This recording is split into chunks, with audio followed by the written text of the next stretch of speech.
Denmark in Islamabad, and Danish Energy Agency. I warmly welcome you to today's significant workshop on energy efficiency in energy-intensive industries, focusing on the steel sector of Pakistan. This workshop could not be more timely as Pakistan braces for fiscal reforms of Budget 2025 and it also preparing its updated nationally determined contributions 3.0. Energy efficiency in that context emerges as a strategic imperative. The industrial sector contributes roughly 25% of Pakistan total energy consumption, and within this, the steel production, mostly from electric induction furnaces and re-rolling mills, accounts for significant inefficiencies and processes. Today's event offers a unique blend of Pakistan local diagnostics and global inspirations from Denmark, Vietnam, and Indonesia. We will explore Denmark's globally renowned energy transition story and emerging decarbonization pathways from countries like Vietnam, Mexico, and Indonesia, and also from the Denmark best practices, which will pave the way forward for the Pakistan steel industry, and we can contextualize their learnings and their best practices into the Pakistan context in the steel sector of Pakistan. So to officially commence this important dialogue from the STPI side, I would request Dr. Khalid Waleed for the welcome remarks. Yes, sir, please join us over the podium.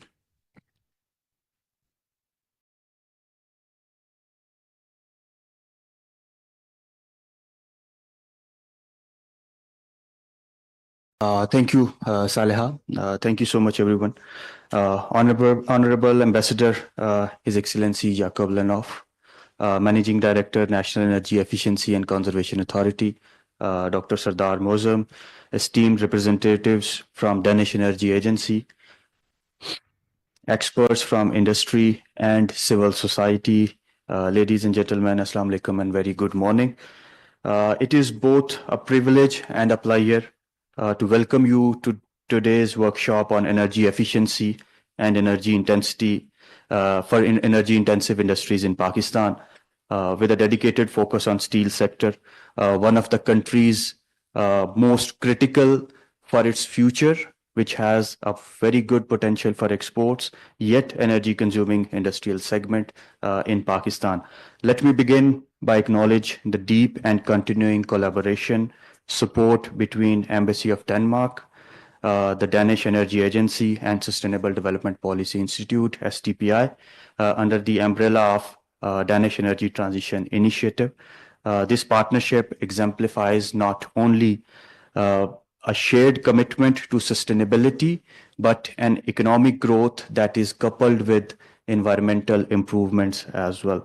And a recognition that energy transition is not merely a matter of policy or technology. It is fundamentally a question of economic survival, industrial competitiveness, and global integration. Ladies and gentlemen, when I say export competitiveness or industrial competitiveness, this is a changed world now. We have seen carbon border adjustment mechanisms coming from European Union and other countries, which will increase the competition, not just in input prices, but in terms of carbon intensity as well. If you see the statistics globally, the industrial sector accounts for nearly 1/3 of the total financial energy consumption. The International Energy Agency reports a 70% increase in energy use by industries since start of the 2000.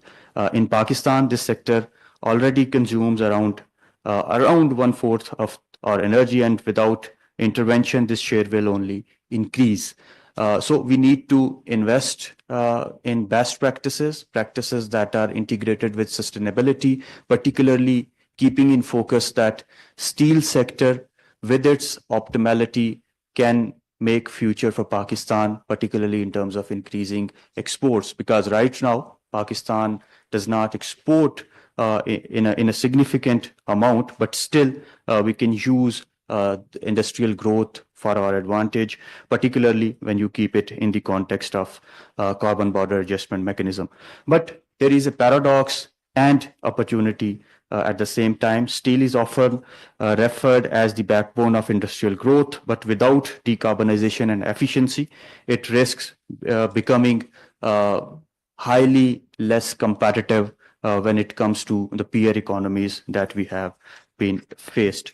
Today's workshop aims to confront these challenges head on through a multi-stakeholder lens. We have policymakers, we have industrialists, we have academia, we have researchers, experts with us. What are different objectives under this workshop? To optimize preparations through certification, through the principles of energy management systems, how to leverage financial and policy instruments such as these voluntary agreements and carbon credit mechanisms, align our industries with industrial standards and the expectations that are in the context of not only industrial growth, but also from the sustainability lens as well. And perhaps most critically, to understand how the global best practices from Vietnam to Denmark can be contextualized for the Pakistan steel sector if we want to make it a good, competitive, efficient sector that can contribute to Pakistan's exports as well. Energy efficiency, ladies and gentlemen, is a concept that is not optimally fully realized in Pakistan. Although National Energy Efficiency and Conservation Authority is doing a marvelous job in making it clear that energy efficiency is the future, conservation is the future, but for hard to abate sectors, it is a lifeline when it comes to reducing the cost, it comes to minimizing the cost so that we can maximize our profits and make this sector more competitive, more efficient.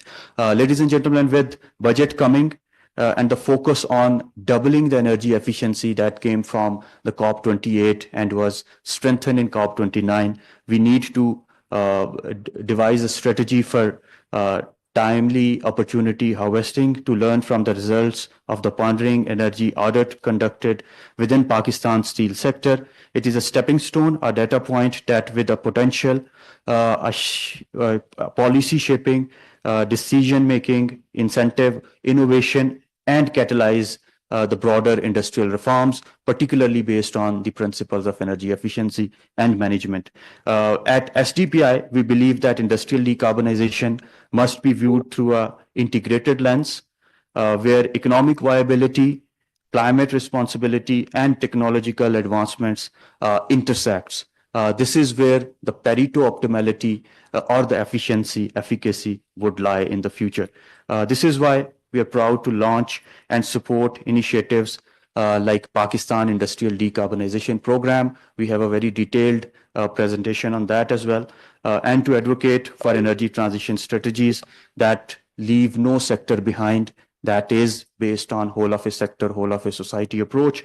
As we proceed today, I urge all of us to engage with curiosity, commitment, because if we crack this code of energy efficiency, I think we can not only solve Pakistan's industrial problems, but also Pakistan's economy, energy, and environment problem, because I love to mention that Pakistan is facing this 3E crisis, that is economy, energy, and environment.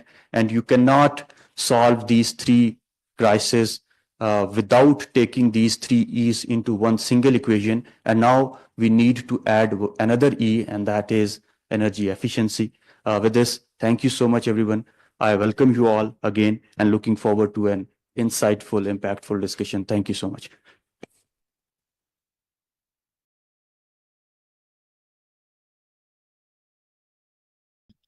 Yes, thank you so much, Dr. Khalid, for highlighting that the budget period is here. And also, last year we have started the Pakistan Industrial Decarbonization Program at STPI, where we have done several studies on the hard to abate sector, especially on the cement and steel. And with the aim, we have three objectives on that, we are working on the zero emissions of the industry, and also how to make a business case for the industries as well, while the CBAM and other opportunities for the transitioning are there, and also how to build the skills sharing capacities of the the industries in Pakistan as well.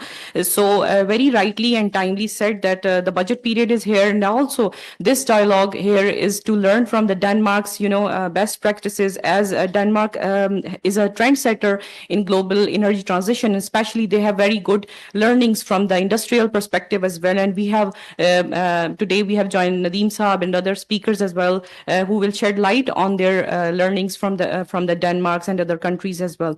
Now we are about to start our high-level plenary. For this, I would request Honorable Jakob Lenoff, Ambassador of Denmark to Pakistan, for his remarks. Yes, join us over the podium.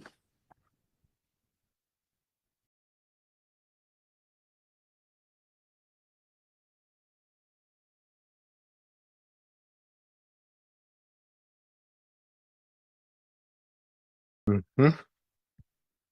Good to see you. Hope you are in top shape and feeling a good spirit of a wonderful Islamabad morning. I've been in Pakistan now for 3 years, and trust me, every day I wake up in Islamabad, I feel super lucky and fortunate that I have been allowed to stay in your beautiful country. So it's also very nice to be with you this morning. And trust me, you are in the best of hands today, not because I'm here, because SDPI is hosting us once again. SDPI, brilliant work as always. And I'm very proud that Denmark has been able to team up with you for the last few years, and also in the years to come. Today we are even better hands, right? Because we have Nika on board as well. Very good to have you. And then we have the friends from my home country, Nadeem and Fridolin, and you represent the Danish Energy Transition Initiative, DETI.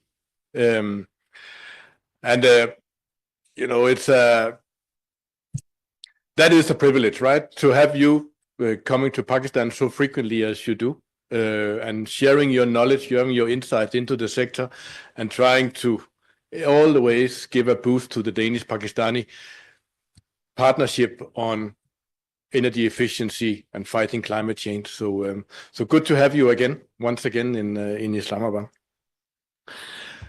I quite frequently join these events, and that's been throughout my 3 years in Pakistan.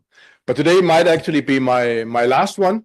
So after 3 years, I'm moving on. That's the life of as an ambassador. So this might be the last SDPI, Danish Energy DETI Nika event that I will join. So 3 years in this fantastic country. What have I experienced? So first of all, as I already said, this country is just fantastic. And if you are not, then you should be enormously proud of being Pakistanis and living in Pakistan. I mean, I've lived in many countries around the world and traveled so many places, right? But I've never seen anything so beautiful and so rich in history and culture and hospitality as Pakistan. And you also have the best kitchen in the world, just to add on top of that, right? So that is basically, my very first impression and experience from living in Pakistan. I also experienced how hard climate change can hit a country, and climate change is hitting Pakistan probably as hard as any country in the world. I have been to the fantastic northern region of Pakistan. I've seen how the ecosystem are completely changing in front of our eyes these years, right? It has severe consequences for the people who live there, but not only people living there, but for the whole country, right? Because the whole country depends on the glaciers and the rivers and all that coming from the north downstream towards the coast. But particularly for people living in the north, agriculture, livelihoods, safety, all that is under threat now because of climate change in Pakistan. So climate change adaptation is urgently needed in Pakistan, right? Don't underestimate that, because it is actually changing your country right in front of our eyes these years, right? I've also learned that climate change mitigation is something that Pakistan needs to walk the talk, right? And change your energy sector now. And I've learned that renewable sources are in abundance in Pakistan. There's no reason not to go green in your energy sector. You have everything you need. You have hydro, you have solar, you have wind, you have biomass, you have waste, you have it all. But that is probably the biggest paradox of your energy sector. I mean, you have all these resources at hand. You don't have coal, right? You don't have oil. You have a bit, but not too much. So you have decided to build your energy sector on coal and oil. I mean, that is a paradox, right? I mean, you have all the other clean, renewable sources at hand, and then you pay for oil and coal expensively and use all your foreign exchange on that, bringing it from abroad, making you very dependent on other countries, and, you know, creating smog and emissions to the atmosphere, right? So that is a huge paradox, right? So, I mean, take it seriously, guys. I mean, and you in this room today are the game changers. You are the agents of change in order to bring this forward, right? Energy efficiency, the main theme of today's workshop. Well, why not? It's good business. I've been here for 3 years, and I have seen power prices only going up and up and up. Inflation, but also because the oil prices and your lack of foreign exchange and your exchange rate depreciation have caused, you know, the oil prices going up, and that ends at the consumer. So the companies and the private persons, households, pay much more for their energy today than they did just 2-3 years ago. Grab that chance, right?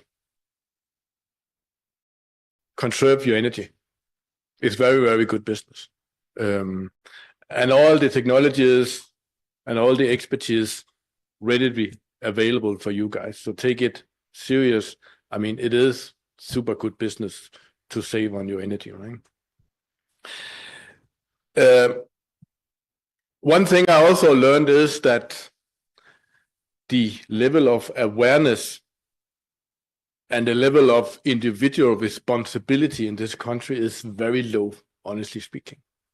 And you know, I mean, you cannot do a green transition of a country unless people take it in, right, and want it because it's good for the future and for their children, right? It's not something that someone else will come and fix. It's not something that the government will fix. It's not something that some foreign countries will fix, right? I mean, you need to take individual responsibility, and that is the key thing, right? So it goes for the companies, of course. The companies need to do this. It's good business, but it's also very good for the climate and the future generations, right? And private people, I mean, there's only one way, right? I mean, plant a tree instead of, you know, using all the trees, right? Recycle your waste instead of just throwing it in the streets. save on your water consumption, save on your energy consumption, take public transportation or walk or bike instead of taking the car, right? I mean, all these things, I mean, if people join hands with these efforts, right, that's what makes the difference. And that's where the demands come from down to up, and to put pressure on the government and the politicians to also change the whole environment here, right? So it all needs to work together. And speaking about the government, right? I mean, you need a long-term commitment to this. You cannot go green overnight. You need to have an environment where you can attract both domestic and foreign investments. And investment in energy infrastructure, it's very long term. It probably have a payback of 20 or even 30 years. So unless you really believe of a long-term commitment and a stable environment for investment, you cannot bring in the needed required investments, right? So that's the demand. All of you should, that the pressure you should put on the government, right? To create the stability. Because there are many people who want to invest in Pakistan. Many, also from my country, Denmark. But right now they hold back because they're not sure of the long-term investment climate in the country, right? So this summer I will check out after 3 wonderful years in the country. Will I leave optimistic? Do I believe in the future of Pakistan? I do. Because there's no other reason why. Well, not to. Pakistan, you have all the resources that you need to succeed in the green transition. In the last year and a half, it's been actually achieved to achieve a macroeconomic stability in the country. The inflation is now under control. The foreign exchange situation is under control. Growth has kind of come back now. Most observers expect 2 to 3% economic growth this year, so that is a very strong foundation to build a growth track of the country upon. So I leave optimistic in that sense. I also leave optimistic on behalf of the energy sector. I have seen quite timely reforms of the energy sector in the last few years. So that also looks promising. I've also seen a lot of new initiatives in renewable energy. I've seen a lot of companies, industries in Pakistan going much more green. What is needed is probably a more firm hand to unite all the different efforts into a shared growth path, right? It's very good that many companies in Pakistan, they go green, they put up their own wind farms or they put up their own solar panels, right? But there is a tendency that they do it off grid because they don't believe, or they don't trust the national grid or the public administration who manage the grid.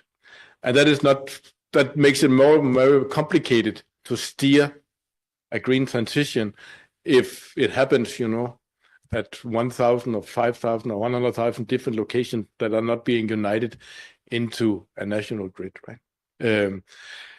So a firm hand to steer the project, to steer the process is something that I can only hope we will see. And then I'm quite optimistic as well in the sense that there are many people who want to and are capable of advising Pakistan. So we are just having a workshop today on energy efficiency. You can learn from Denmark and you can learn from Vietnam and other countries who are a little bit ahead of Pakistan, right? And there's no need for Pakistan to make exactly the same mistakes as we have done. So I can definitely only recommend that you actually, try to get as much insight as possible from countries like Denmark, who are a little bit ahead of Pakistan when it comes to green transition. And one thing that makes me very optimistic on the Danish-Pakistani relationship when I'm leaving is that I'm leaving with a commitment from the Danish Energy Agency and the Danish Ministry of Climate Change that we will stay with you for a long term. And that is a very, very good news. Until now, we have worked on 1 year programs, extended 1 year, 1 year, 1 year. But now we are looking into a much longer term commitment to work with you on the green transition, both on renewable energy side and energy efficiency. So that is a super good news and a super strong commitment from the Danish government to support you all the way, right? Now I go out to this world, which is in a bit of a turmoil, right? A lot of things are happening, a little confusing everywhere in terms of where is the world actually going. But there's one thing that we are not in doubt of, and that is that climate change persists as the most fundamental threat to humankind, right? It can be terrorist wars and trade wars, and we can argue about that piece of territory here and there. But if we don't stop climate change, I mean, there's not even a world for our children and our future generations, right? So keep your eye on the ball. Don't lose, focus in terms of what is really important. And that is fighting climate change. And I'm very happy that Denmark is ready to fight alongside you, right? So have a good workshop. You are in a very good hands. There are very good experts here in the room today. So learn from them and share your knowledge, because you're all very skilled people, right? So I wish you a fantastic workshop. Thank you.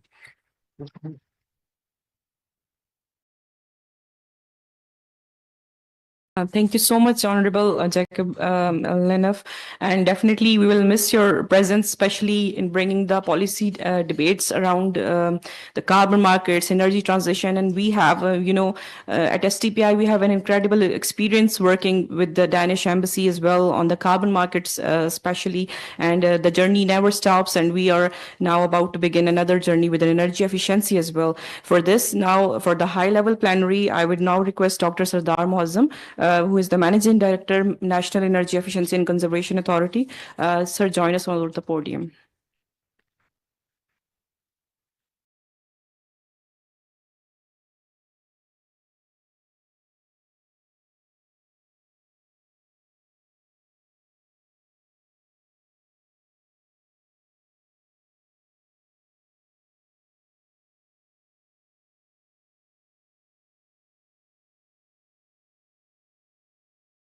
Bismillahirrahmanirrahim.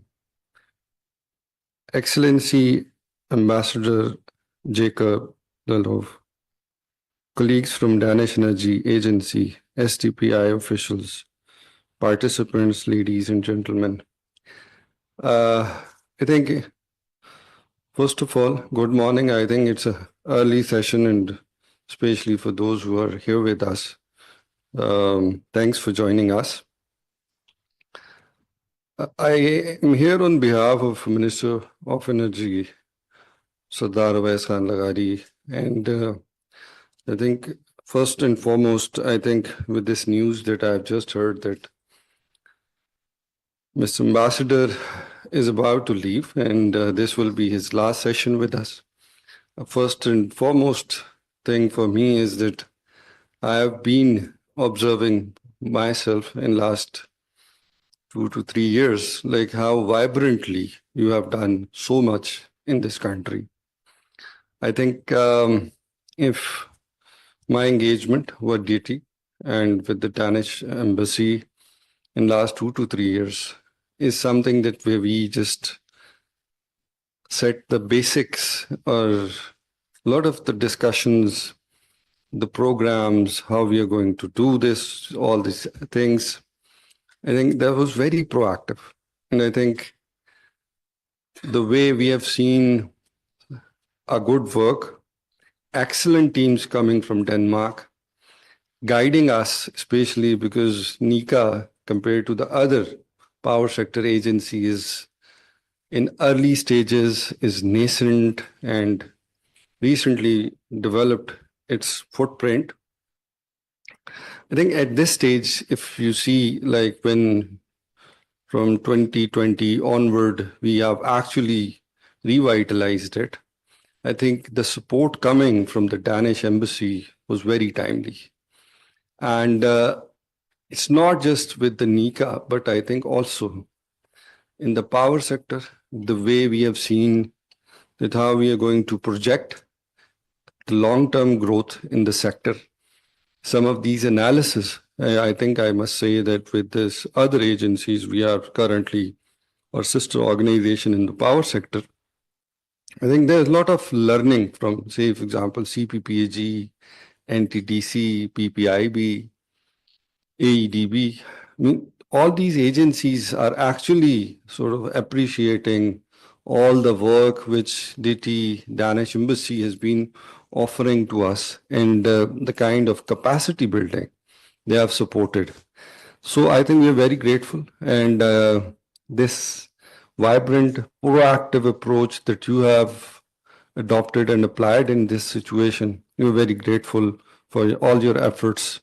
And I think given your experience with our people, and especially given your experience with our culture, society, and I think you have been across the country. It's not that one area. We've been seeing like you have been in so many places. I think you can be, you can have a true reflection of who the Pakistanis are.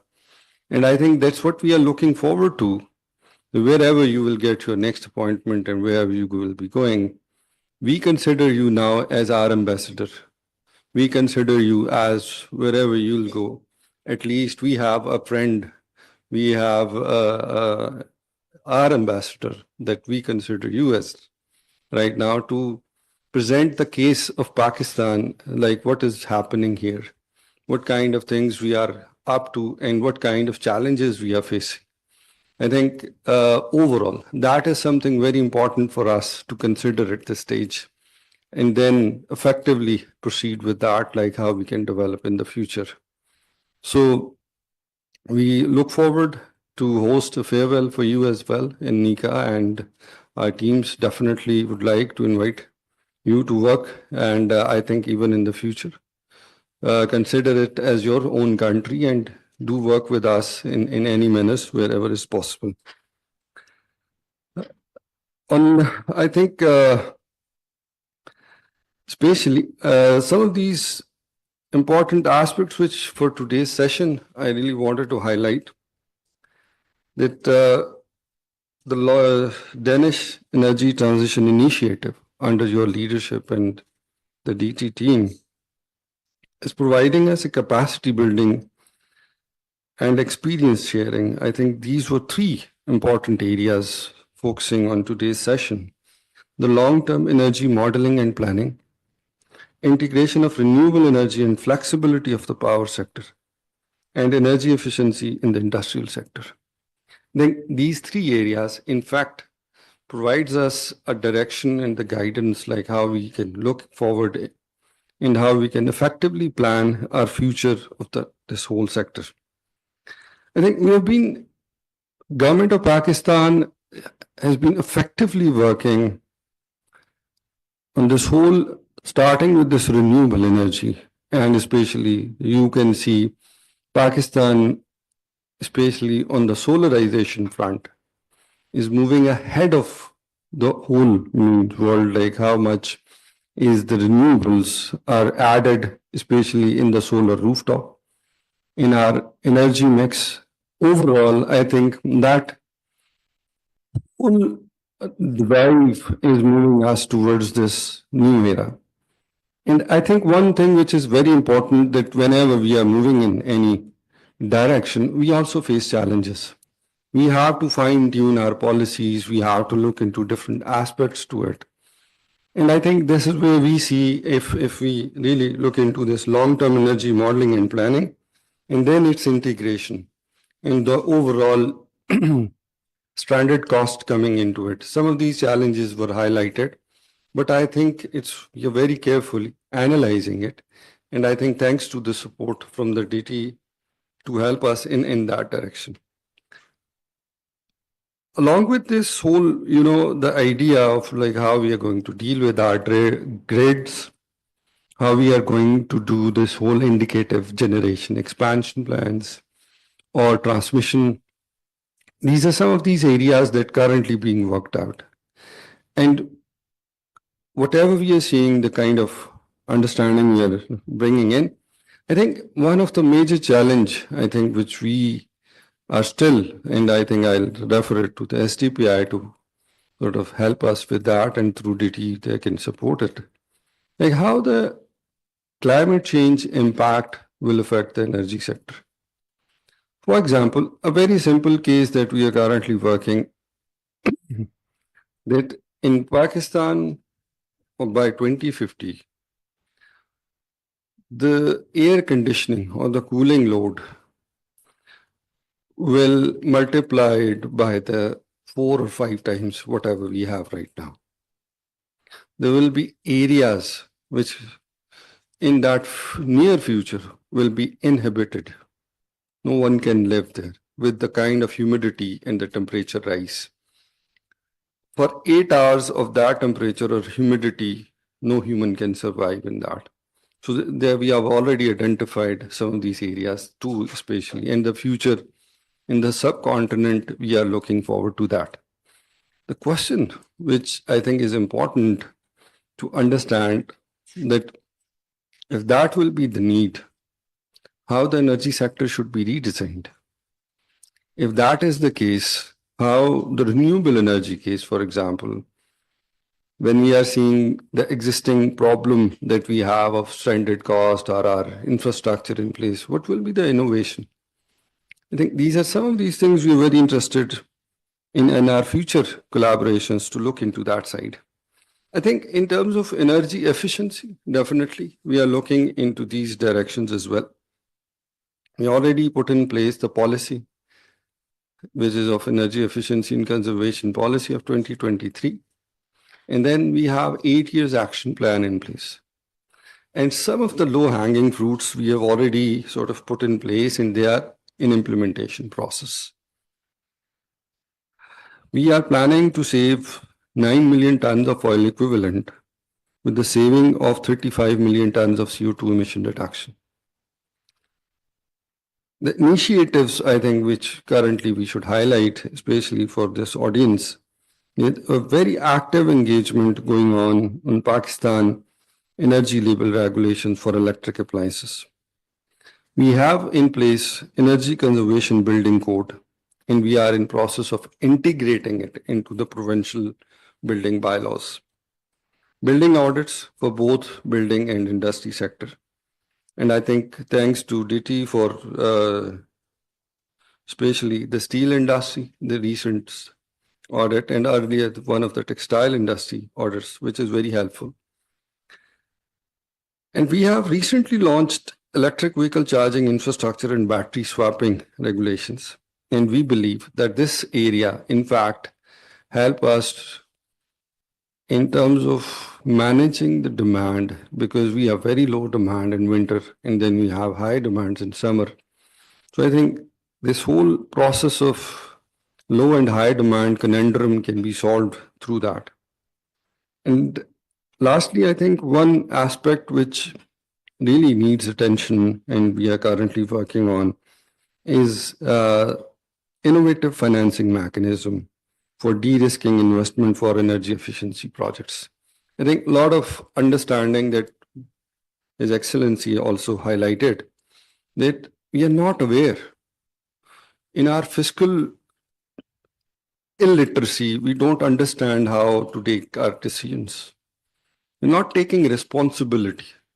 So I think some of these areas where even how the financial institutions are integrated with us, how they are sort of coming up into that system and building this up, I think that is also very important to understand, to take it, how we can take it forward. I think we also see a very interesting phenomena while working with DT, especially on voluntary agreement schemes and energy management systems and audits. I think when we look into the power sector and that kind of mechanisms, especially when it comes to the summer, that how the voluntary agreement schemes can work out, and I think we'll definitely work some part of it with some piloting with FESCO or any of these discos, that how we can effectively develop that kind of mechanism. And I think definitely DETI and the agencies in Denmark are very advanced in the way they have designed their system, excellent systems. I've studied some of them. And I think that's the area which really gives us, sort of insights in the future, like what kind of things are needed and how we can proceed with that.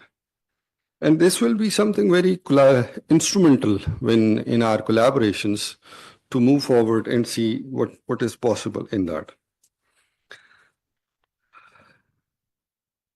I think at this stage, when these audits has been conducted and some of these aspects has already technical things has been defined, one of the area where we will definitely look forward working with DT team on DE tools, and I think I would like that if we can collaboratively look into the side of national energy consumption threshold for designated industrial consumers with a minimum energy consumption threshold in terms of total oil equivalent or tons of oil equivalent annually may be notified and regulated. I think this is another area. I think if you're asking it truly, like we are trying to address the CBAM, if what instruments are available with us in the government sector, that is important thing. Like if there is already instruments available, some act, some document, some regulations covers it, or we are going to develop something totally new without reviewing that literature. I think that is already something available with us in the whole designated industrial consumers indexation mechanism is available that can help us. And that will lead us how we can develop an effective monitoring, reporting, and verification system for our CBAM. And I think similarly, when we are talking about the carbon markets, a basic instrument which we, I think, are already working currently is how we can use the energy saving certificates. Like these kind of mechanisms, how we are going to build them, how we're going to implement them. Some of them are there, but I think we are still not in this position, or we don't have that much capacity at this stage that we can develop it fully. But I think definitely when we were planning for it, when we were looking into that direction, we have seen extensive potential in all these, and I think slowly and gradually we build it up from there. Your Excellency Ambassador, we request to the Danish industry, investors and experts to engage with Pakistani industry and capitalize on building lasting business-to-business relationship and support transformation of Pakistani industry into an energy efficiency and energy efficient industry in the world.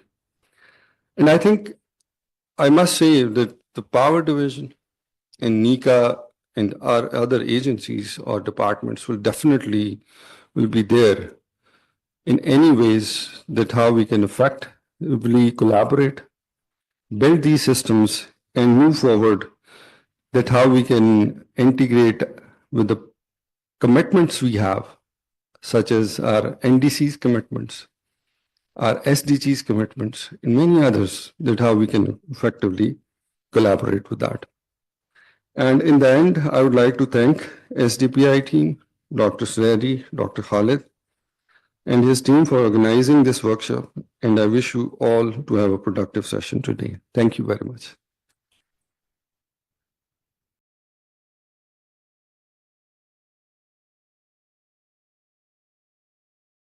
Yes, thank you so much, Dr. Sudhar, for highlighting the National Energy Efficiency and Conservation Authority role in energy efficiency, especially in the energy intensive industries, that how they are working on the energy certificates and building codes as well.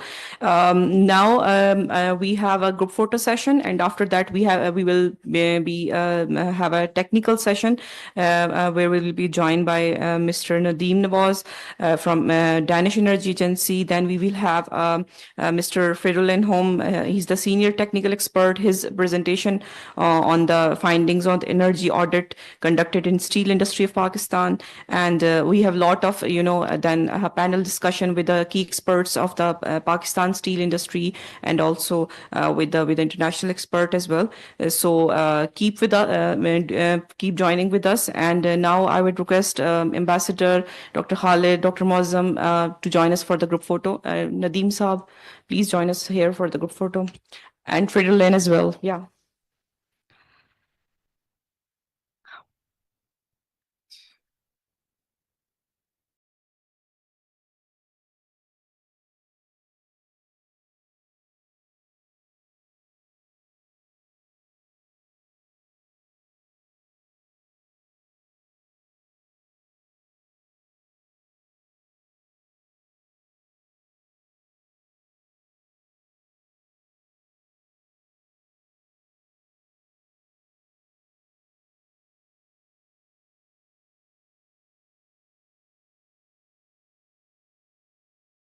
Saad Saira, Zainab, Sadia.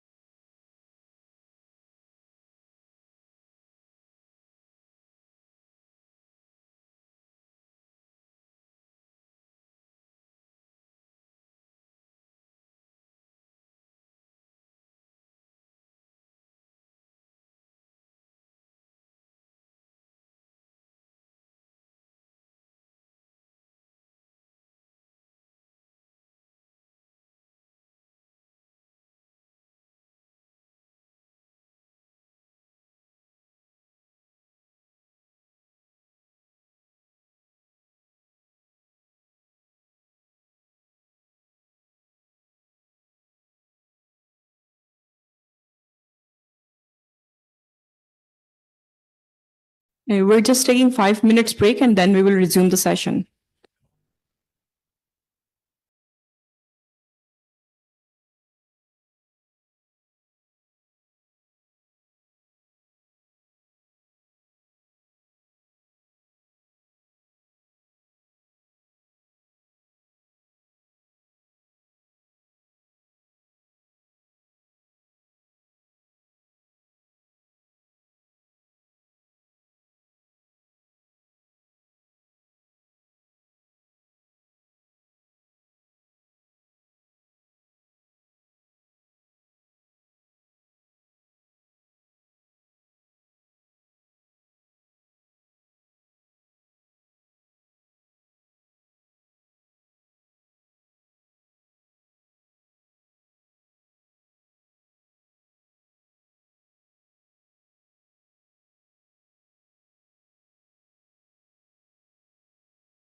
May I request everyone to please be seated? We are about to start the session. So our next session is a bit technical session, and as we are gathered here to learn from the best practices from the Denmark, so I would now request Mr. Nadeem Nawaz, who is the country manager of Global Cooperation Danish Energy Agency, for his presentation on energy efficiency activities under Danish Energy Transition Initiatives in Pakistan, 2025. Yes, sir. Please join over the podium. So much.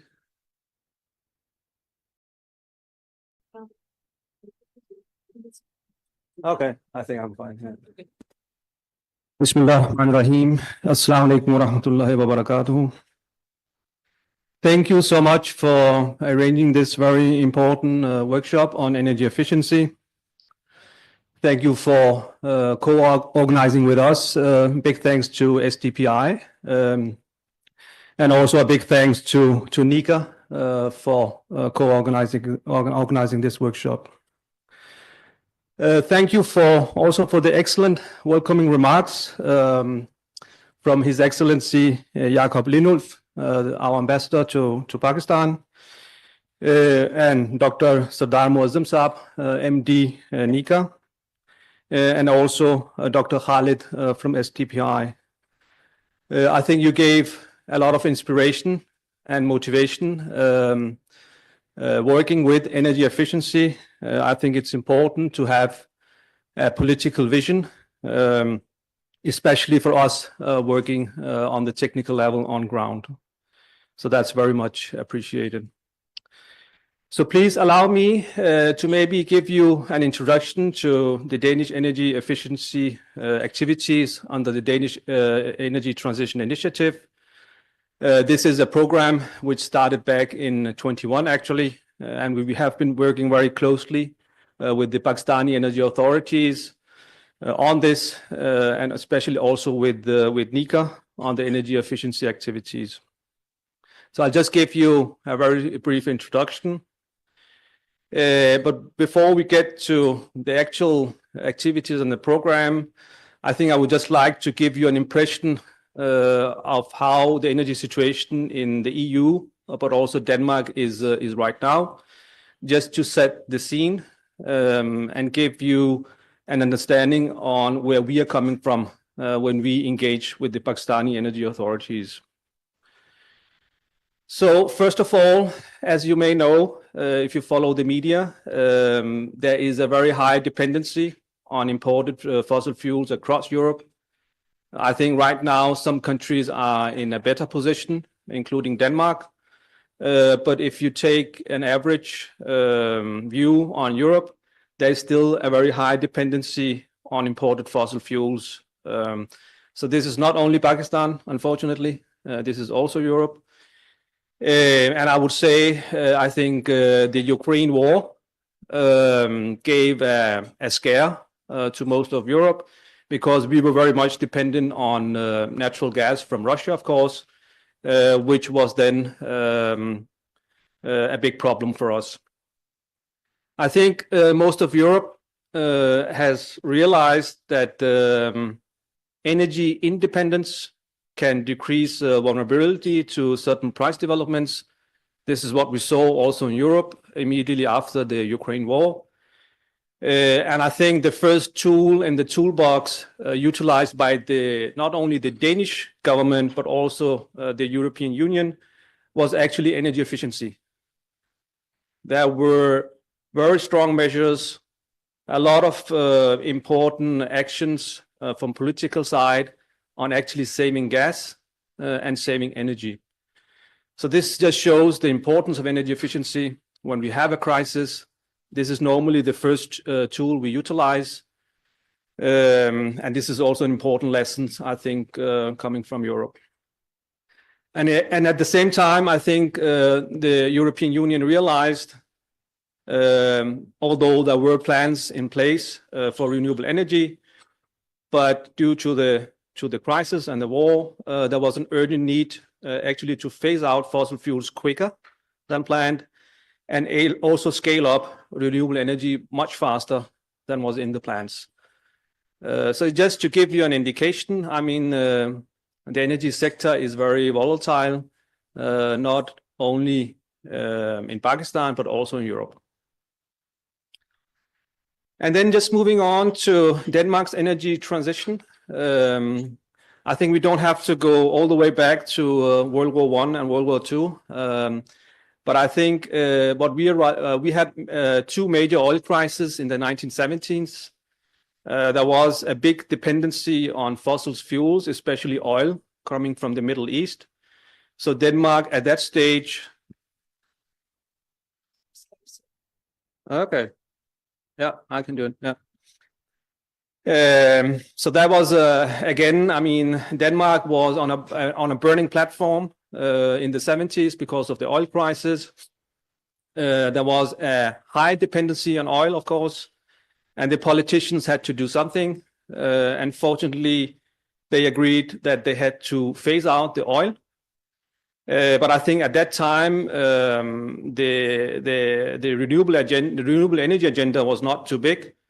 So what the Danish government did was actually to phase out oil, but then base the energy system on coal and later on natural gas.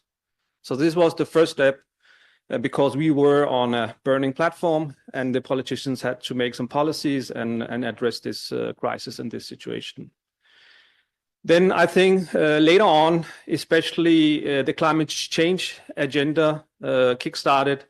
And I think in a Danish context or in a European context, it was the so-called Brundtland report, which stressed that the climate change was happening and we had to act. And Europe had to take the lead because we were in a good position to do so. So we gradually started focusing on renewable energy. And then phasing out coal, as you can see, and also phasing out natural gas. And we also started building our waste-to-energy plants. Waste-to-energy is a big thing in Denmark. I think almost all municipalities in Denmark, they have waste-to-energy plants. So this is the green transition since the 1970s. And especially, I think, with the Paris Agreement, I think the climate agenda has become even more important. And I think in terms of the public in Denmark, the industries in Denmark, all stakeholders, they are now currently supporting the climate change agenda. And I think as His Excellency Jakob Lindulf stated, it is important to have this public support. I mean, this climate change green transition journey, it should not only be for the elite and sort of the well-off people. This has to be a public sort of transition supported by the lowest levels in society.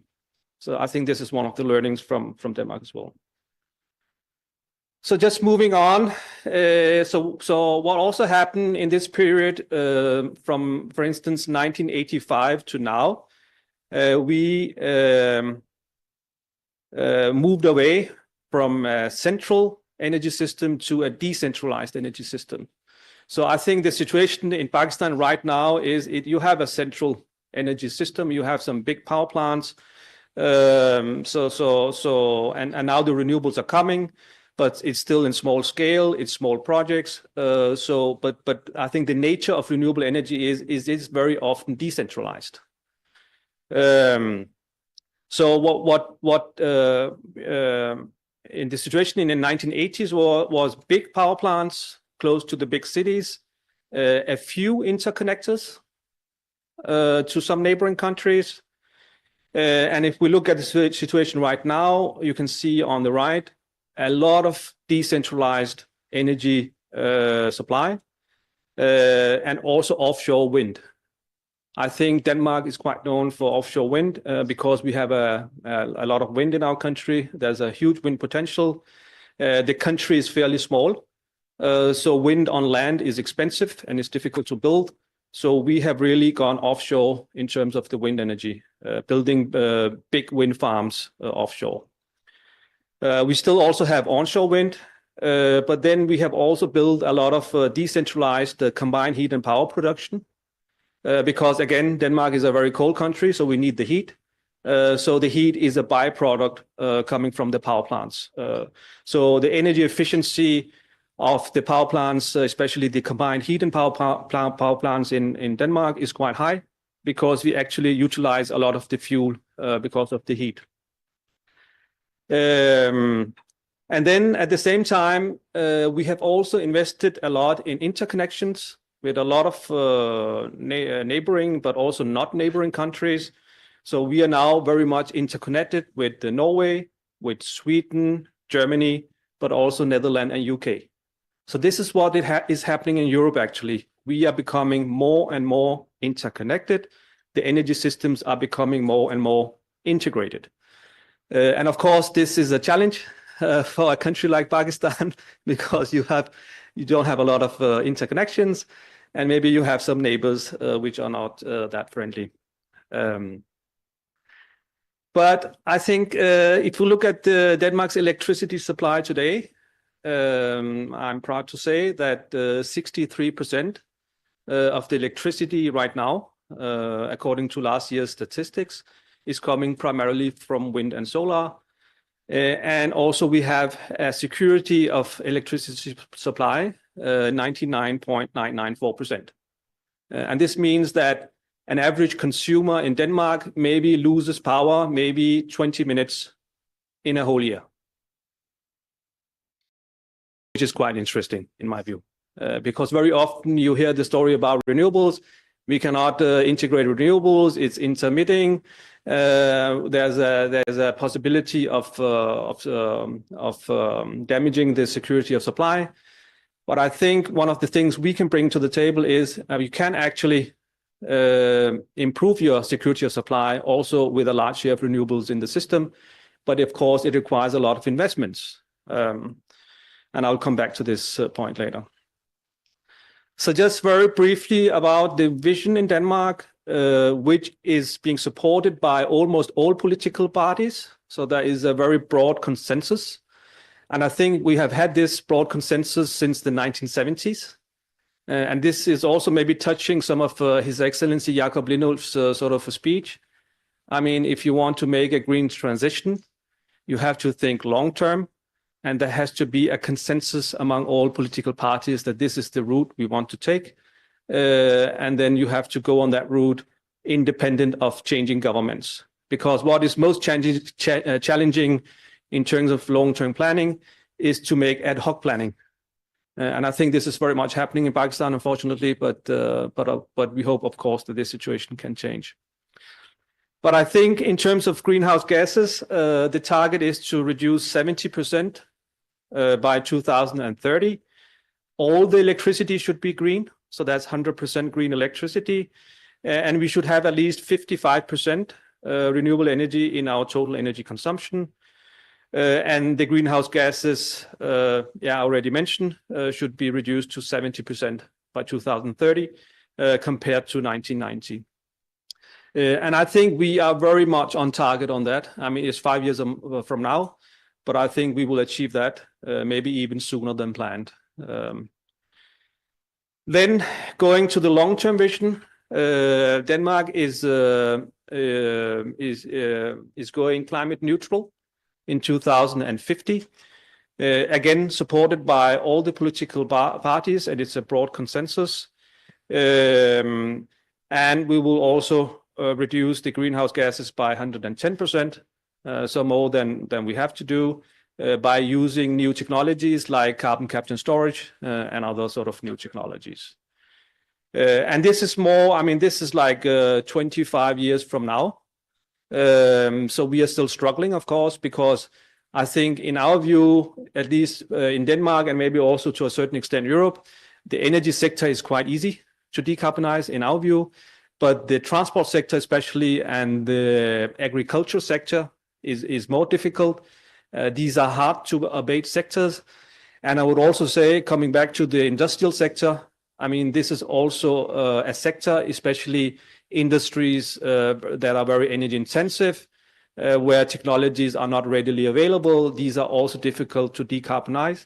So I'm very much looking forward to our discussion today on what is the roadmap for decarbonizing the industrial sector. And now coming to, I think, today's topic, I think it's about energy efficiency. and it may be very simple or it may also be difficult. But for us, I think in Denmark and also in Europe, energy efficiency has always been considered the first fuel. There's a tendency to forget energy efficiency when you do your energy planning. So we are always stressing, I mean, please remember energy efficiency. It is the most cost-effective tool to apply to a certain extent.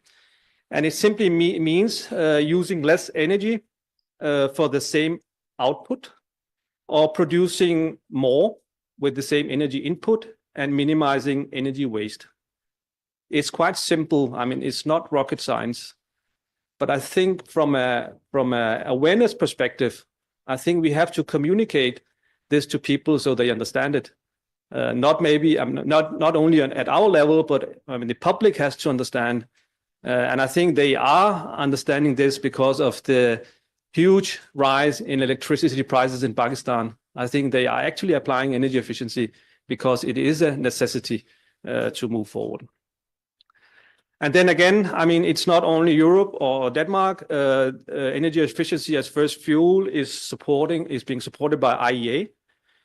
So they are stating that energy efficiency is the first fuel of a sustainable global energy system. It can mitigate climate change, improve energy security, and grow economies while delivering environmental and social benefits. So this is a statement coming from the IEA, and there are a lot of sort of power in this. And a lot of different aspects which governments have to address. And also, I think at the COP28, the world actually agreed to increase the target for energy efficiency from around 2% to over 4% every year until 2030. So I think the global communities, the global organization, they are recognizing that energy efficiency is quite important in order to have the green transition. And again, just stressing, it's not only about renewables. Energy efficiency is much more important to focus on from beginning.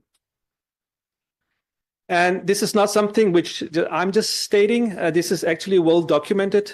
So you can actually see from international figures, calculations have been made on this, that the cost of saved energy is very often lower than generating electricity. So on the y-axis, you have the levelized cost of energy in US dollars per megawatt hours, and you can see that energy efficiency measures the cost of those. If you look at the range, on average, it's $24 per megawatt hour. And if you compare this to both the renewables, but also the fossil fuel technologies and the nuclear, then energy efficiency is much cheaper to a certain extent. So you should always look towards this option before you start investing in your energy supply systems. So this is a fundamental methodology which is important to apply, especially when you do your long-term energy planning. This aspect is very much forgotten often in the energy planning. So this is something which we are stressing with all the Pakistani energy authorities, but especially also NECA, because they are responsible for the energy efficiency activities in Pakistan. This is just to, and it's not about bragging, but it's just to show that in Denmark, we have achieved in making a decoupling from the economic growth. So since the 1990s, the Danish economy has grown by 80%. And at the same time, the energy consumption has actually decreased by 17%. And the greenhouse gas emissions have been reduced by 46%. Yeah, I think in most developing countries, when you have a GDP growth, then the electricity consumption just follows. There is no, I think, decoupling. And I would dare to say that this is also the case in Pakistan. When you have GDP growth, your electricity consumption just follows. And this is where energy efficiency can play a big role. I mean, it doesn't have to follow the GDP growth. You can actually invest in energy efficient measures, and then you can try to make a decoupling. It took us a long time I mean, so it's not a quick fix, but if you implement it, it can be done. And you can have a lot of increase in wealth, and your industries can be more competitive if you do it. This is one of the learnings also, that our industries have actually become more competitive by focusing on energy efficiency. So this is one of the conclusions. The global energy transition, it is not just about moving from fossil fuels to renewables, even though it's of course very important. It's about creating a sustainable, equitable, and efficient future. And of course, energy efficiency is the cornerstone of this future, representing more than 40% of the emissions abatement needed by 2040. 40% according to IEA. So the success in tackling climate change depends on how far we advance in energy efficiency improvements, not only for the industrial sector, but for all sectors, the building sector, the transport sector, the agriculture sector. It's important that we look towards energy efficiency as one of the first measures. Then just a little bit about the Danish Energy Agency, and especially my department. I mean, we are an agency under the Ministry of Climate, Energy and Utilities in Denmark. The Danish Energy Agency has close to 900 plus employees. So it's one of the big agencies in the country, even though our country is quite small, 6 million people.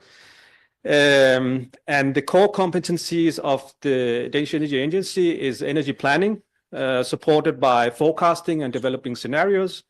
It's about renewable energy, I would say primarily wind, of course, and also biomass technologies, but also power to X technologies, which are becoming more and more popular.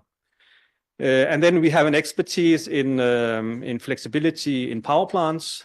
Our power plants are quite flexible and they have high efficiency, and we are managing to sort of ramping them up and down and making room for the renewables coming in. So this is one of the core competencies which we are also trying to bring to Pakistan. And then last but not least, energy efficiency in all sectors, but also something we call district heating. I think it's not common here because this is a warm country, but we need a lot of hot water, and we apply the district heating concept. But I think what is important is the competencies have to be applied so that they make sense in Pakistan. I mean, there's not one size fits all. We always have to address the context. But I think one very crucial, learning is, sorry, I forgot to, one crucial learning is, I mean, we should always look at this from a least cost perspective. I mean, this should not be expensive from a socioeconomic point of view.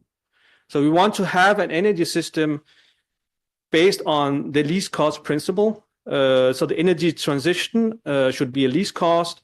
There should be a high security of supply. There should be, at the same time, a high share of renewable energy, and it should be consumed energy efficiently. So this is the success criteria. So when NPCC and NCDC, they are complaining, okay, we can't integrate renewables in our system because then we won't have any security of supply. I mean, they are right in saying so. So we shouldn't just have renewables to have them. I mean, they have to be integrated. So we have to do the planning accordingly and also apply our competencies accordingly. This is just to give you an idea. I'm with the Global Corporation. And we have a very close collaboration with our national centers in Danish Energy Agency, and especially related to, I think, what is relevant and maybe for this workshop is especially green transition in industries. We have a separate department on this, so we have a very close collaboration with them, but also the Department of Electrification. And I think this is one of the things we will be discussing under the technical sessions today. I mean, what role can electrification play in Pakistan in terms of greening the industries, and what can the government do to support this? And also look at it from a technological point of view. I mean, which technologies are available in order to do this, not only for the steel sector, but for the industrial sector in general. And what is our approach, and what are the focus areas? I always make a point of stating that the Danish Energy Agency is not a consultant. I mean, we are not consultants. We are government officials trying to assist our counterparts, which are the government officials in Pakistan, and we share our experiences. We do use consultants, both international and local consultants, but we are not consultants as such. So please don't treat us like consultants. We are bringing our knowledge as government officials to Pakistan. It's demand-driven cooperation, so we need to listen very carefully. What is the government saying to us, and how do we apply our knowledge in order to assist them? It's very much about capacity development, and it's about making choice awareness. By using different models. I think MD Nika mentioned some of the work we have done on energy planning. We have made some long-term scenarios up to 2050, showing how the renewables can come in and how they can be integrated in the energy system in Pakistan, from a least cost perspective, by the way. And we hope that we can help Pakistan accelerate the green transition in this way by making this knowledge and this experience available. And then, of course, it's up to the politicians in Pakistan to implement the right policies. We are not in charge of that, but we can give some inspiration. And then just talking a little bit about the toolbox. I mean, we have implemented over time many policies leading to energy efficiency in Denmark. We don't have time to go into all of them, but I think it's crucial to discuss energy planning, what the importance of energy planning. It's important to discuss energy taxes. I mean, Denmark is a country where we have had very high energy taxes, which have helped us sort of transform. Now Pakistan is discussing CO2 taxes, etc. It's more or less the same, but they can play a very important role. We have had different kind of volunteer agreement schemes with the industrial sector, which we are trying to present and to Nika and the provincial departments. I think this is one of the things we will work on next year and the next couple of years, to maybe make a model for volunteer agreement schemes with industrial sectors in Pakistan. If they sign the agreement, they can get some fiscal or non-fiscal benefits, but then they have to promise to implement energy saving projects with a certain payback period. So this is a model, a stick and carrot model we are trying to implement in Pakistan, and hopefully we can do a pilot on it next year. So we also welcome you to join in if it's relevant for you. Energy efficiency is also transforming in Denmark, but also in Europe. It's not only about energy savings in the end-use consumption. It's actually now more a combination of energy savings and then also the green energy coming in. And also making use of the excess energy coming from industries and other places, and also electrification of especially industrial processes, but also buildings. I think the situation in a country which has a lot of focus on CO2 reductions, when the energy becomes green, which is the case in Denmark, then maybe the interest for energy efficiency is lost because you don't have the drive in terms of reducing greenhouse gases anymore. The electricity is green now. But I think one of our points is it's still important to focus on energy efficiency, even though your electricity is green. You have to still consider energy behavior and energy renovations, especially in the building sector, because once you have built a building, it will stand for 100 years. So there's a lot of potential for looking for energy renovations, even though the energy is more or less green. And also, I think very big thing in Denmark and Europe is the use of digitalization. I mean, we have to digitalize our sort of our platforms in order to have more flexible buildings interacting with the grids, to have industry sort of interacting with the grid. So we lead a lot of digitalization on that. And also we have to improve the competencies of our engineers and our energy planners, etc., in order to make this a success. It's just to mention that energy efficiency, the concept of energy efficiency is also changing in Denmark right now. This is just a map showing where we are working right now. We have 25 partnerships, government-to-government collaborations. Pakistan is there as well. Right now, we have a fairly small program, I would say, but as the ambassador said, we will have a bigger program next year. And also we have a continuation, so it will also be a longer program. We just still have to discuss the details with the Ministry of Foreign Affairs in Denmark. But as the ambassador said, we are here to stay and here to support you further. And I think the yellow boxes just indicate the countries where we have an energy efficiency activity. So this is something which is very broad, which we are working on globally, including some of the countries mentioned by the ambassador, Vietnam, Indonesia, but also developed countries like US, UK, Netherlands, etc. So there are a lot of things happening in the energy efficiency sector. Now, very briefly, I think I mentioned that we are collaborating with all the relevant Pakistani energy authorities in this program. The three thematic topics mentioned here, it's energy planning, supported by modeling and development of scenarios. It's integration of renewable energy, where we have actually brought in the Danish TSO, Energinet, helping NTDC and NPCC especially how to sort of integrate this. So we are actively engaging the government institutions in Denmark, again stressing we are not consultants, but it's government officials sort of helping government officials here. And then the topic of today, energy efficiency in the industrial sector. I mean, the scope is quite narrow. We could have also selected the building sector, the transport sector, and the agricultural sector, but we have chosen to focus on the industrial sector and especially the energy intensive part of the industrial sector. And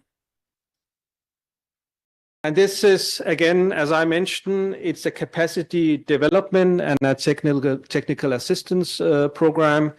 So our core focus is, of course, to improve the capacity of the government body here, NICA, to promote energy efficiency in the industrial sector at national and provincial level. So we are also engaging with the provincial departments. For instance, we just did an energy audit in Sindh. So we also engage in Sika. Last year, we engaged Pika in Punjab. So it's important that the provincial departments are also included in this program. And these are the activities for this year. It's about capacity development through workshops, bilateral meetings. We work in selected provinces, do energy audits, discuss the need of energy management, ISO 50001 certification. We develop technology catalogs and guidelines for industrial equipment. We also work on certification of energy auditors and energy managers. And then also, as MD mentioned, the financing models are important, especially in a country like Pakistan, where the fiscal situation is, of course, very different. So we need good financial models to implement energy efficiency in Pakistan. And we are doing this work by promoting a pilot scheme, which I mentioned, based on what we call the voluntary agreement scheme for energy intensive industries, based on the experience we have in Denmark. I think this is one of the schemes which have been the most cost-effective one in Denmark. So we are bringing this to other countries like Pakistan, but also Vietnam, Indonesia, Mexico, and Ukraine. And it has been very well received. And as I mentioned, I hope we can do a pilot in Pakistan next year. So we are happy to discuss this further with both STPI, but also other stakeholders in the room. And last but not least, I mean, the idea of the program is, of course, to share knowledge and experiences from both Denmark, but also other partner countries we are engaging in. I think that was it. I think I went over time. Sorry for that, but I think it was important for me just to give you an introduction to what we are doing, and especially what we are doing in the energy efficiency area. Thank you so much for your attention.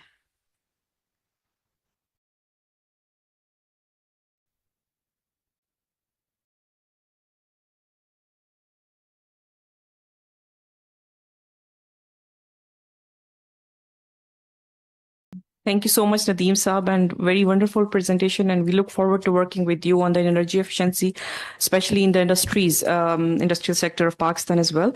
So moving on to our next technical presentation, we have been joined by Mr. Fridolin Holm, who is the senior technical expert.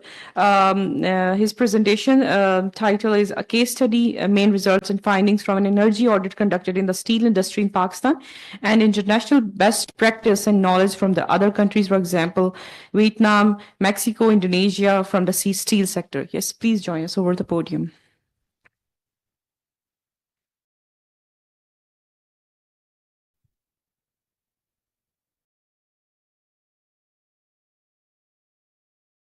Thank you very much. It's a great pleasure to be here. This is my second time in Pakistan, and I'm sort of falling in love with the country. So maybe it's something that the Danes do when they come to Pakistan. I'm not sure. So, but anyway, thank you for inviting me. Thank you, Nika. Thank you, SPDI. Thank you to the Danish Energy Agency and all your guests here today, also online. I hope that we will have a good session. I have a lot of examples with me here today, and I think during the panel discussions we can get maybe more into it, some specifics, and otherwise I hope we can have some discussions around the table during lunch and whatever. So yeah, thank you very much. Briefly, I'm from a company called Vig & Moe. It's a private company, it's a consulting company from Denmark. We are working with in industry in different areas. I'm a partner in the company, and I'm representing sort of the technical part of the company. We're working with heavy sort of energy intensive industry, both in Denmark, but also internationally. I will not too much time on this. Yeah. We're working closely together with the Danish Energy Agency on the partner programs. So the agenda for today, just briefly introduce you to the steel sector. And it's just for me to highlight some points related to the steel sector. I think most of you are probably more into the steel sector in Pakistan than I am. So then discussing some of the boundary conditions, what is important for the steel sector, what has an influence on the steel sector. Then some different technologies, some examples from Europe, some examples also from Bangladesh, been working in the steel sector for a few years. Some other international examples that I have not been a part of, but I think they're good examples also for inspiration and also for having some discussions afterwards. And then we were so lucky that we Tuesday could visit a steel plant, Union Steel, in Karachi, and we did an audit there, a walkthrough audit. So we were there for one day. We had many discussions, so I've tried to list up all the ideas and highlight some of the points that I think that we sort of agreed upon is important to work on in their context. And finally, a bit about how do we sort of secure that this is not just a one term that we have an activities and then we stop. So we have a continuous process, making sure also that we are able to have long-term planning. Because I think that's also what has been mentioned earlier today. This is one of the major issues for any sort of sustainability goals or becoming carbon neutral or increasing your competitiveness, that somebody can invest and you can have these long-term planning.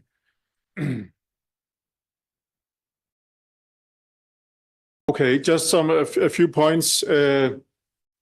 You have a lot of production capacity. You also have most of your raw material for the steel production is imported. You don't have so much export. So the point here is that most of what you're doing today is used locally.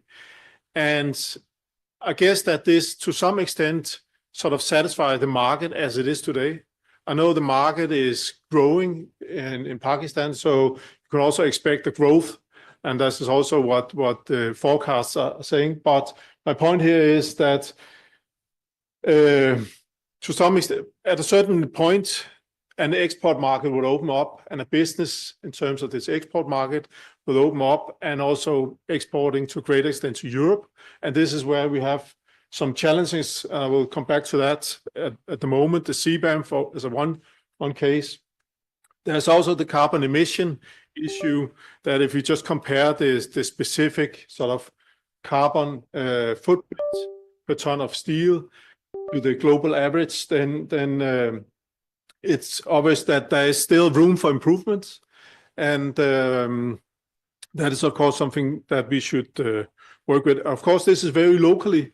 I mean, some of your steel plants might be state of the art. That might be, what I've seen anyway, is often the big ones. They have sort of the financial muscles to do all the improvements, to buy the newest technology and so on. But there's also a whole pool of industry where this is not the case, and where there is a potential for improving. And I think we can, by the example of the audit we did 2 days ago, we can, I mean, I think this draws a clear picture of the different potentials. Just for saying, there are different ways of producing, and sorry for all these annoying. Okay, yeah. There are different ways of producing steel, of course, depending on the raw material, on the product that you want to end up with. My point is here that looking at the different methods that you could introduce, you also have specific, there's pros and cons, but looking at the carbon emission part of it, they varies a lot depending on which method that is introduced in terms of the production. And of course, this, I mean, the blast furnace cannot just be replaced by an induction furnace, because it's, of course, it's a different technology. But it's just for saying, depending on what technology, and that will also affect your sort of your global key figures on these matters. So this was for the casting. The same goes for the rolling part. There's also different ways of approaching this. I mean, there's the continuous casting and also rolling, which again, similar to the melting part, plays an important figure in terms of your specific energy consumption, but also your carbon footprint.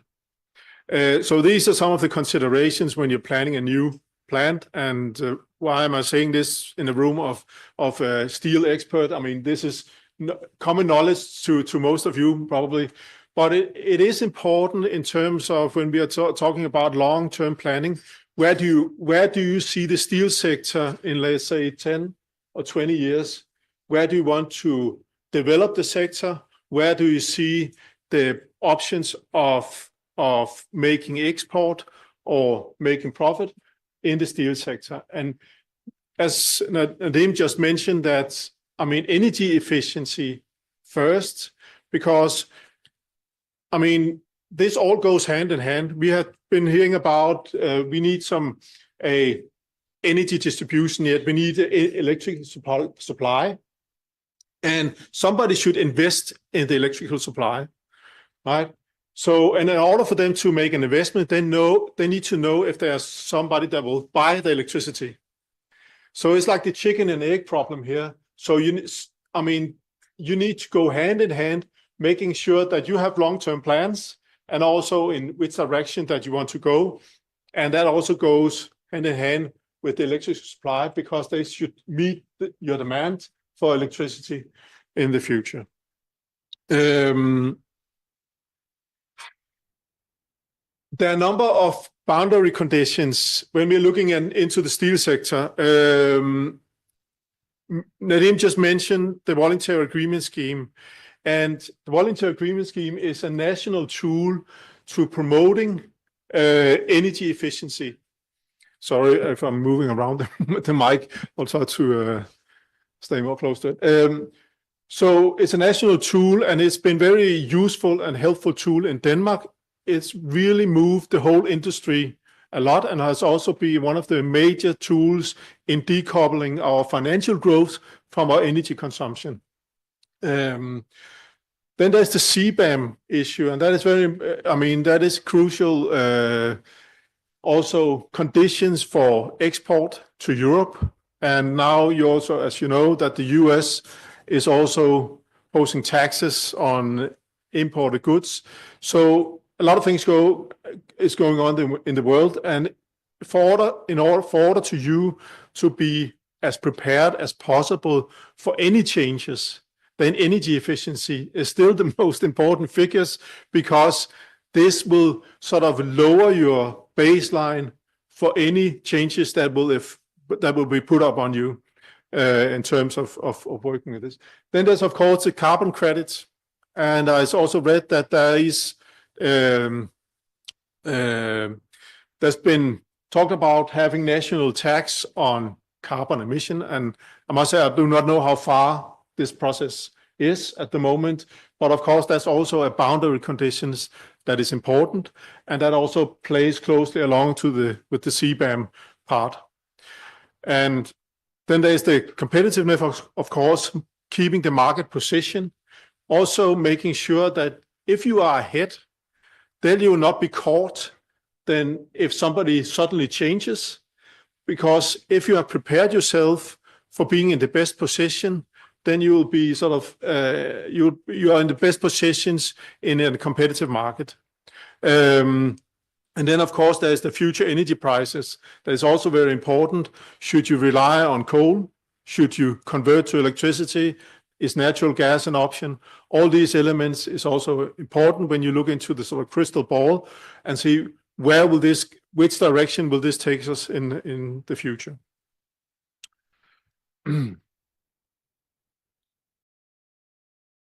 So, yeah, I don't think we should spend too much time on this.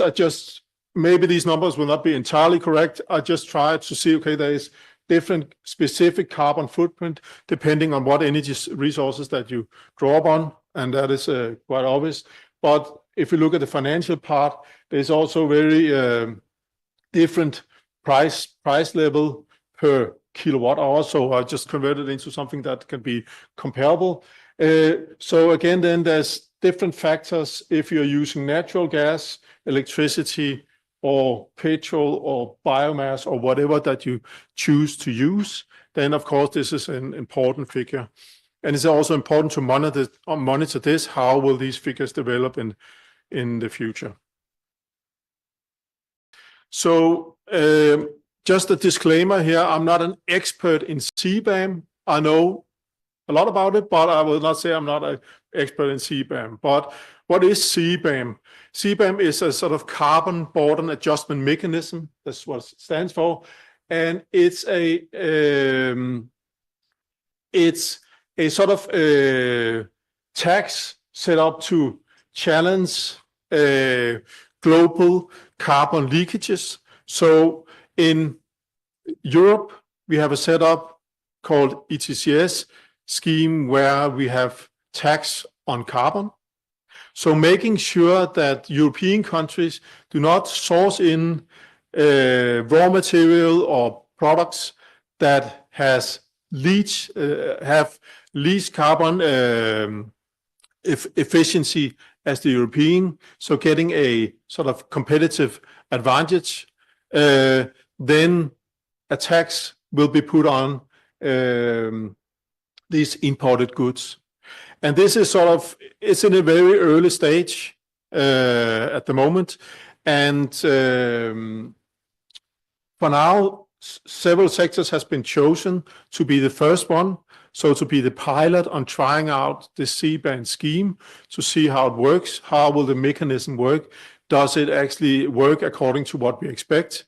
And unfortunately, in this room, the steel sector is one of them. So you are one of the industry that will be hit sort of first, or that you will feel this. But again, this is also a motivation to be more efficient. So that because the tax is a carbon-related tax, so we are not just talking about energy here and cost of energy. Now we are talking about carbon.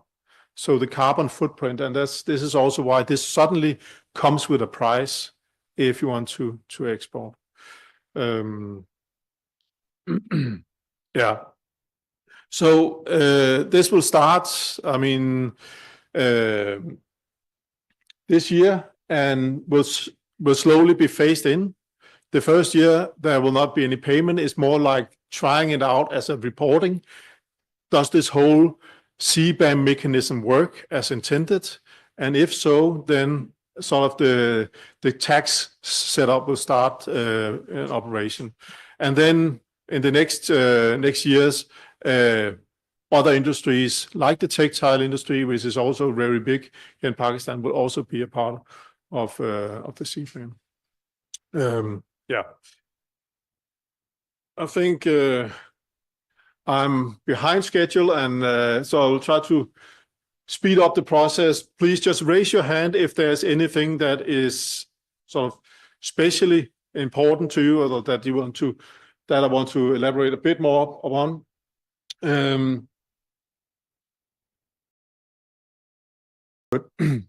So it's just to go a bit more into depth about the CBAM mechanisms.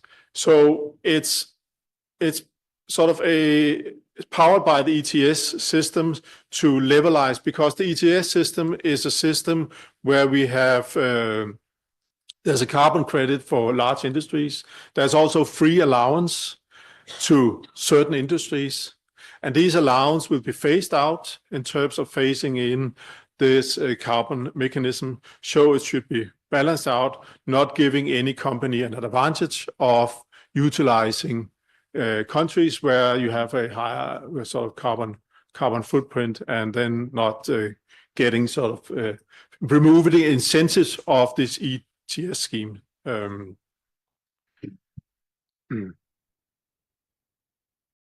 So as I said, there is different sectors. Iron and steel is one of them. You can see there's a lot of other. We also I talked to one of the guests here earlier about hydrogen. Hydrogen is also, but it's also, I mean, it's in an export context or an import to Europe context that this CBAM criteria is forced upon. If we look at the CBAM mechanism, there's a lot of elements that has an influence on the CBAM tax. Here are some of them. I mean, there's a standard calculation can be used if you cannot justify your carbon footprint on specific productions. So there are standards here developed, and often these standards, when you develop a standard as a default, it will become less attractive than if you can document the actual carbon footprint. So I think this has not been developed to make it more attractive using these standards. But then there's national carbon tax. So if there is a national carbon tax, this also have an influence on the tax that will be put upon the CBAM. Of course, there's the type of production, as I just mentioned earlier, depending on, I mean, if you want to calculate the specific carbon footprint of your products being exported to Europe, then of course the type of production, how efficient is your production, and then there is the specific energy consumption, and of course the source of energy. What is the base of energy? And these are all linked together. Yeah. So just, it's very basic, but it's just to sort of get an idea of the magnitude, and also to highlight some of the points behind the CBAM. So if we make a standard calculation, how do we calculate this CBAM tax? We say if 100 metric tons were imported into Europe, how will what's the amount, what's the tax that will be put upon this? And here I just assume that we have 2 tons of CO2 per ton of steel, and a very simple calculation say, okay, we will have a carbon tax of like 30,000 euro on this amount of steel being imported into. So there's a significant share of sort of I mean, somebody needs to pay that. Is it the supplier or is it the buyer? I mean, the tax needs to be put somewhere. So anyway, it's something that will be taken off a profit for any of these parties. And it's also something that is also will be a competitive issue. So, and at this stage, there is no carbon tax here in Pakistan, as I know. So this is not a player, but if we try to play with it and say, okay, we have again then a case scenario, standard scenario. Here we have, and then we have a scenario where we have, let me just say, yeah, we have the zero carbon tax scenario, and then we have, this one is where there's a local carbon tax. Sorry for the confusion. So here I've just assumed that there is a local carbon tax equivalent to 20 euro per ton. So that would give us 30,000 euro for this amount of steel.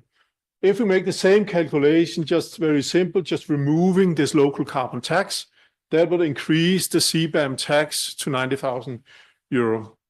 And if we are looking into, okay, so we can see there's a difference here.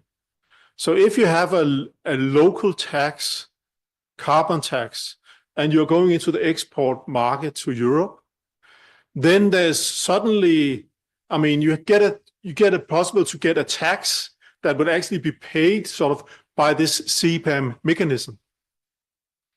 And so this will not affect the supplier of steel directly because it would just be deducted. And now you suddenly have a sort of a tool. If you're going into the voluntary agreement scheme, maybe this could be sort of a tool, sort of paying back some of this, so incentivize energy efficiency, for instance. So yeah, and this is just another again. If we have a traditional, we have this method of melting, we have another method of melting. So depending on the carbon intensity of this process, then there's of course different taxes put upon. And again, this is just to get sort of the magnitude of this. And if we look at this, again, then just another simple example. If we're looking at a export tax of a certain amount per ton of steel, what is that equivalent to? In this case, it will be equivalent to 250.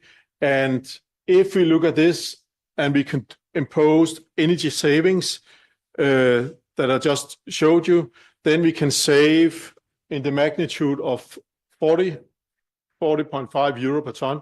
And if I compare that to the steel prices in Europe or the global steel prices, this account for like in the magnitude of 10%.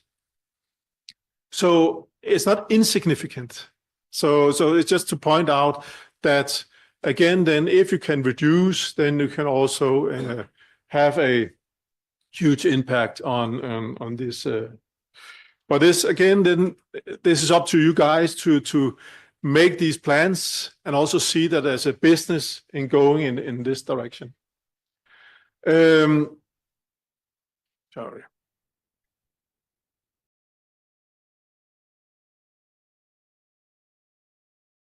I will introduce some different technologies here. And to some of you, this might be quite trivial, so bear with me. And for some of you, there might be some new elements into this. I'll be looking at energy supply, energy efficiency, and also carbon capture, because again, carbon capture, especially in terms of the CBAM issue, could also be an important point. And another point I just want to raise is that we have, we are seeing anyway from a Danish perspective and a European perspective that more and more clients, if they want to construct a building, they need steel. They want a carbon neutral building because this is what their clients have been asked to do because they want to lower the carbon footprint. And that goes for a lot of other things that clients, they actually require carbon neutral raw material or building material, construction material, whatever has been used. So it's like a chain reaction. So there could also be a requirement from clients, not in the first chain, but also out in the longer sort of chain. Good. Yeah. We should not dwell too much on this. There's different ways of producing electricity, and there's of course different constraints to this. There's also different fuel sources. And one thing that I didn't put on this list is waste to energy. And I think this has an enormous potential here. I mean, as any other country, you generate a lot of waste. And in Denmark, we had success for many years in making this waste into energy instead of using it as landfill.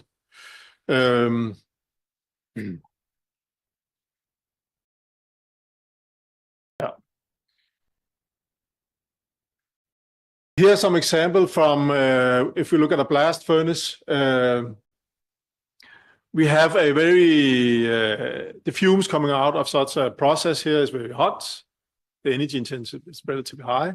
So there are examples of where we can actually produce electricity based on a waste that is normally cooled down before it's filtered and goes somewhere else. So that's an example. There's also another example of how to improve the efficiency in terms of how you inject the coal into this blast furnace. I mean, sort of the quality and the geometry of the coal also has an important part to play in terms of being more efficient.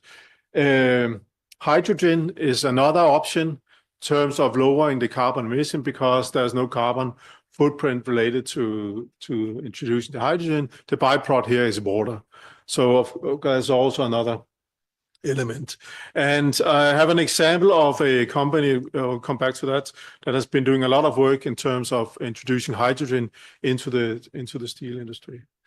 Arc furnace, some other example. There's the scrap use. So, of course, using a lot more scrap, improve the circular economy, and also the scrap has a way lower footprint than virgin iron ore used for the steel production. There's the preheating of the scrap coming in to the furnace. There are several methods of that, also showing again a big improvements in terms of that. Also, preheating combustion air for this process, but it could also be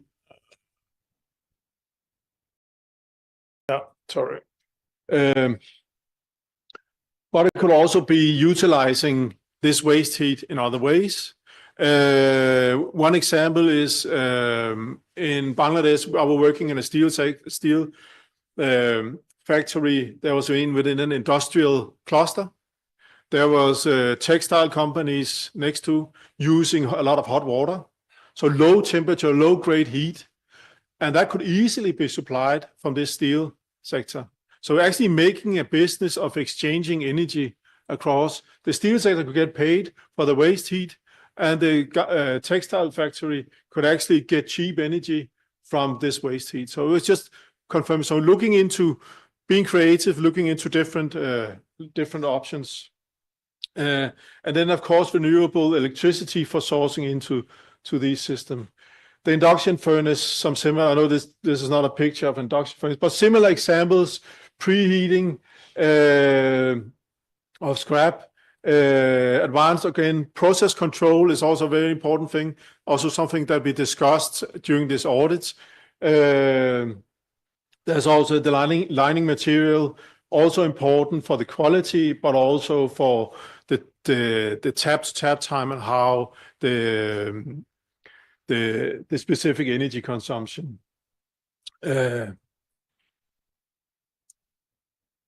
Finally, if we look at the sort of milling and rolling part, what we have seen also is, if you look out up here, the figure, this Sankey diagram just shows how the energy is distributed through a reheating furnace.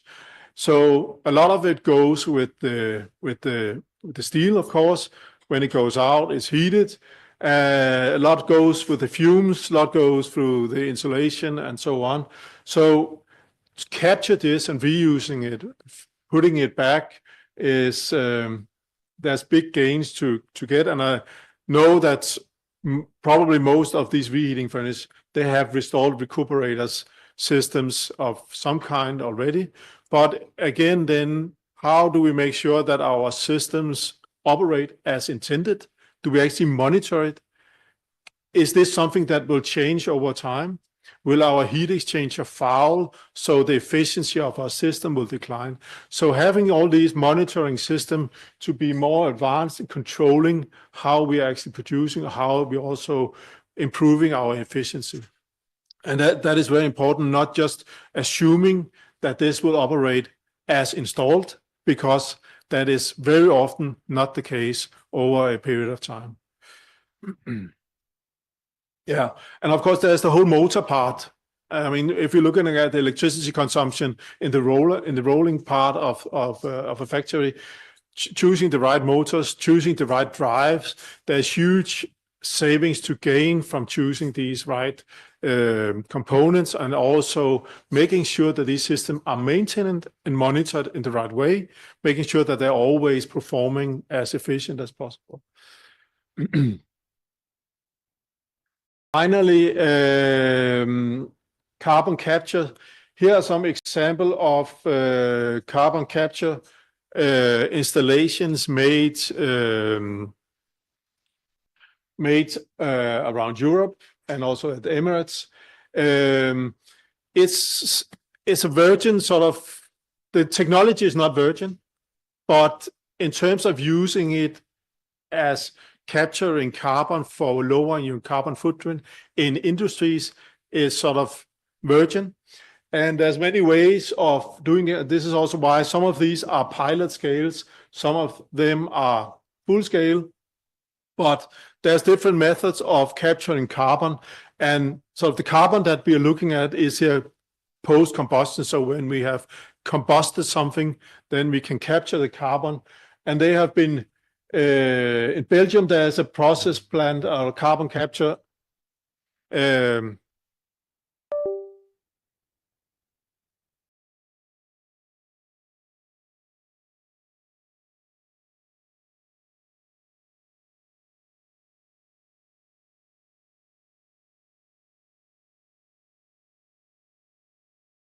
They have done in terms of carbon capture is that they are introducing hydrogen instead. So it's not really a carbon capture, it's more like substituting the fuel for with a fuel that is more carbon efficient. Then Netherlands again, then carbon capture. And this is an example. We have put the carbon into the North Sea, where we have these old gas pockets, other pockets where we can pump in the carbon. So it can also be used to get actually to extract more, be more efficient in our energy extraction. But it can of course also be put into use. So the carbon also has a value at on the market, actually putting it to use for other products. And then the Emirates, they have also a full-scale project of carbon capture on a steel processing plant. Yeah, sorry for not, I think if I turn my screen around, it will be too small. So bear with me. I'll try to explain what you are supposed to see. I think I just keep on going. We can go back to the slides afterwards.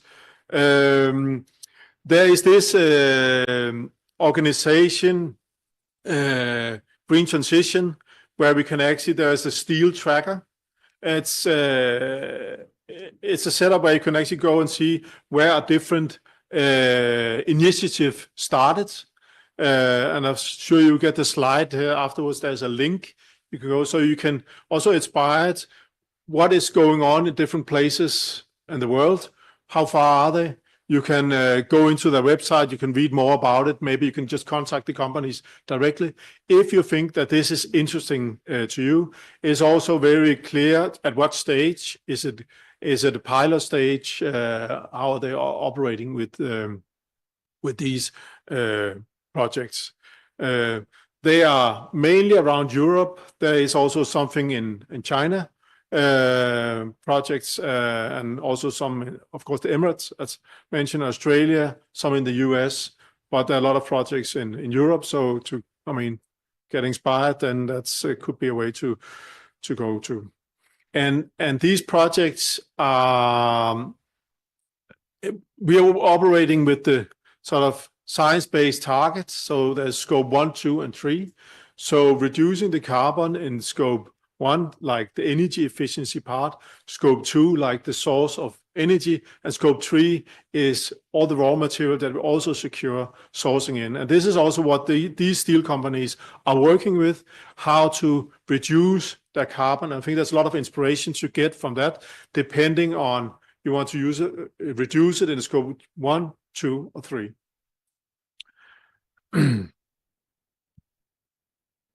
Okay.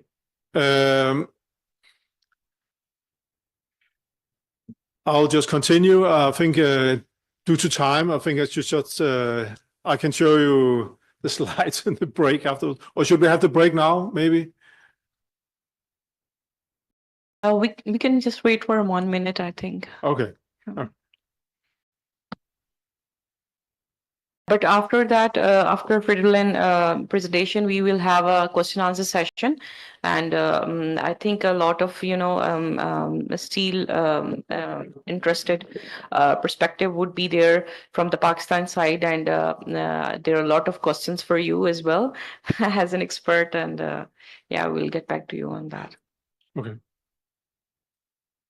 Okay, maybe I could just introduce the next one. There's a steel plant in Sweden. To my knowledge, this is the first steel plant that has actually gone all the way, becoming carbon neutral. And they have a yearly consumption of electricity of 8 terawatt hours. So huge electrical consumption. They have all parts of the steel production line. So everything from virgin to scrap, rolling, casting, everything is under one roof. And how have they done that? Of course, first of all, they had a very ambitious plan, very long-term plan, because huge investments were associated with redesigning. This was an existing plant that needs to be fully redesigned. So a lot of investment needs to put into this. And this is also why it was very important to have a long-term strategy. And one element in the strategy is how do we get the electricity? Because we are not talking about 2-year payback period here. So they make an agreement of sourcing electricity for 25 years. So it was a very long-term perspective, making sure that they were guaranteed carbon neutral electricity at a certain price level to limit the risk of making this investment. And what is the motivation behind such a Swedish company of investing in this? They can see that if they're the first company that actually can produce certified carbon neutral steel, who will buy the steel?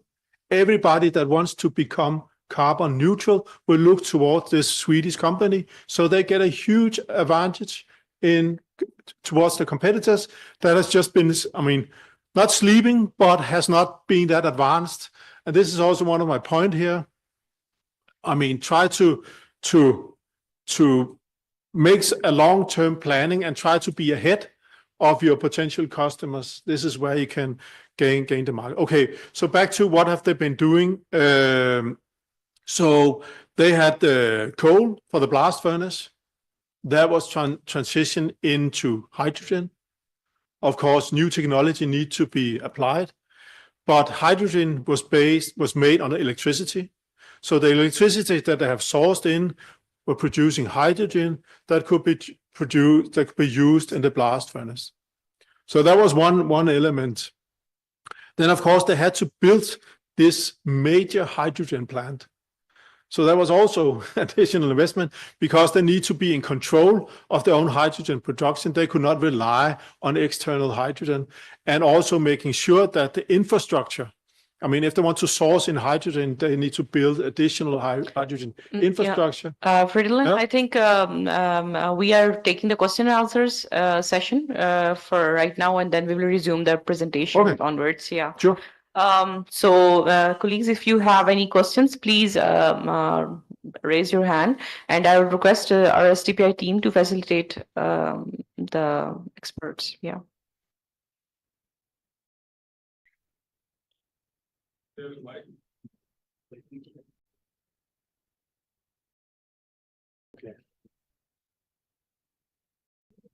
I think, yeah, starting from that.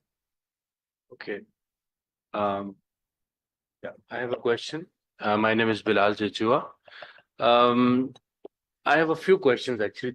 Sorry. Yeah, Yeah. three to four questions, but I'll try to be very short. Since there is a lot of tariff on the European steel and aluminium imposed by Mr. Trump, so you will have a lot of overcapacity of steel and aluminium, which cannot go to the US. So what are European Union's plans for this? How are you going to utilize this steel? Where will it go? That's the first question. The second question is relating to, in Pakistan, mostly there is induction furnaces. 90% is induction furnaces.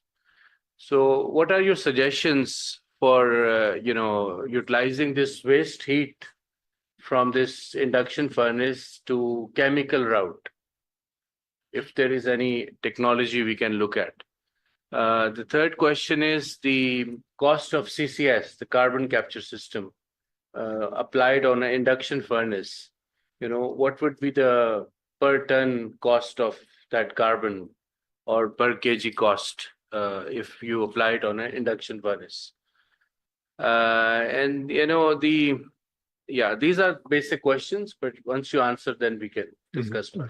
Fridolin, we will have a panel discussion after that where we will join by experts. But if you wanted to answer some of the questions, it's up to you.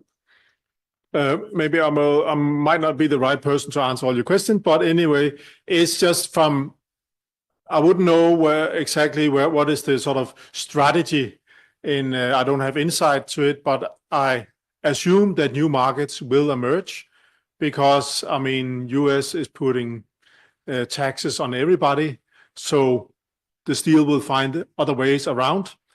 So for instance, I mean, Canada has an issue with the US. As you know, they still need steel. So instead of getting it through the US, but this is it's only for my personal, I don't have anything to back it up. So it's just my consideration. In terms of the induction furnace and heat recovery, it's very depending on the type of metal that is being melted. So if it's very clean, very high quality scrap, the potential for recovering heat is lower because you don't have the combustion process as much as if you have low quality scrap where you have a lot of carbon present within the scrap, and there you have the combustion. But I've seen some very basic examples of preheating scrap before going into the induction furnace is like bucket systems, very simple moving buckets, preheating buckets, preparing for the next batch and so on. But it's very much depending on the material that is being melted in the furnace. And again, then of course, I know that we also discussed it at Union Steel. They are planning to install new induction furnaces. And why are they installing induction furnaces, not arc furnaces? I mean, could that be installed instead of there are several advantages, also some disadvantages for having the arc furnace, but there's also an issue about the electricity grid supplying the power needed for these arc furnaces. And again, I think this is again the long-term discussion, because the arc furnace can become very efficient. Also, if you're recovering the heat based on from these arc furnaces, there are more standardized and commercial available solutions for these furnaces. And then the carbon capture cost for an induction furnace, I don't know. That's a short. Yes, we're just taking one more question and then we'll resume the presentation. Yes, I think Dr. Basharat has one question. Yes, please.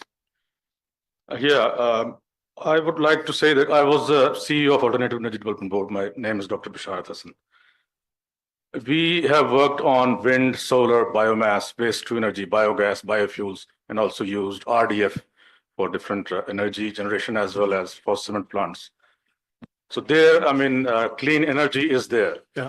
We have initiated about 7,500 megawatts of this clean energy, renewable energy, alternative energy. But the problem is the pollution from steel industry, especially in Pakistan. We have small, like cottage industry, where they make steel bars or billets first from scrap in small electric arc furnaces, induction furnaces. And there is no way to capture the emissions. And the smoke is really visible. So I was also environmental expert at Capital Development Authority, CDA, which is responsible for Islamabad and its pollution. So we put a ban on their work during the daytime because smoke was, really visible, but they couldn't do anything. Now they work at night and still pollute the environment with all the, carcinogenic gases and the smoke, soot, everything. So what can you say about that? How can that pollution be controlled from small furnaces? Thank you. The pollution control I think, is a big issue on these small installations because the cost of making systems that can actually handle the pollution is relatively costly to these systems because they're so small. And you need to have all the different cleaning elements. You need scrubbers, filters, and so on in order to capture all these particles. And these systems are not always directly scalable to the size of these furnaces financially. And that is a big problem.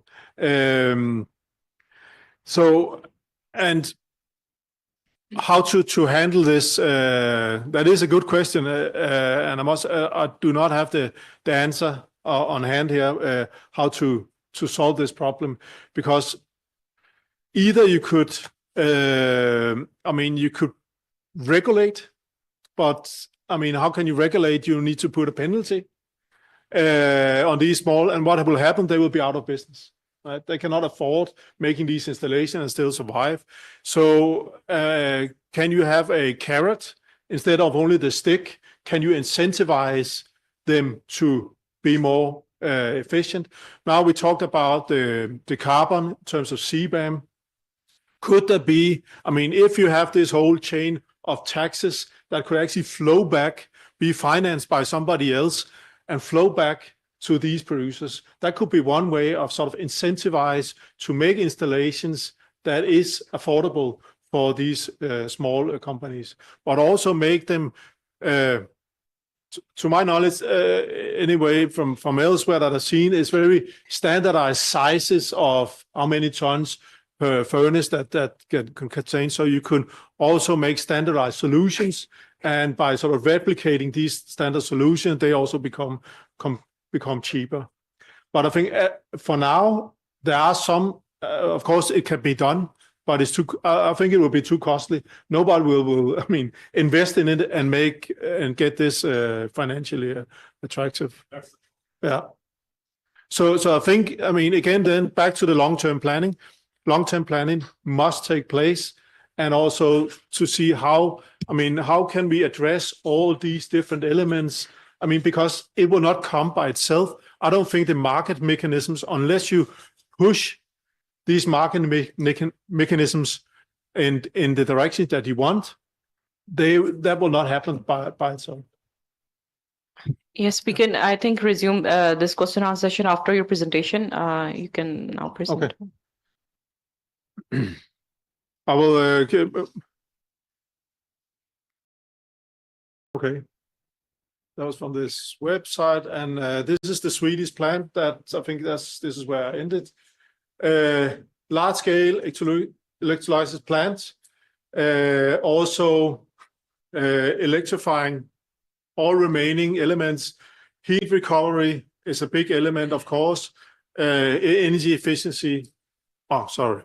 Energy efficiency is also a big part of it. So, so that is also important. And you can see here the drawing below. It's very simple. What they have hydropower available, or they source it in with these PPAs. So hydropower, solar, and wind are the sort of key elements in producing the electricity. So the hydrogen will be produced. That might be better. The hydrogen, is it on? Okay.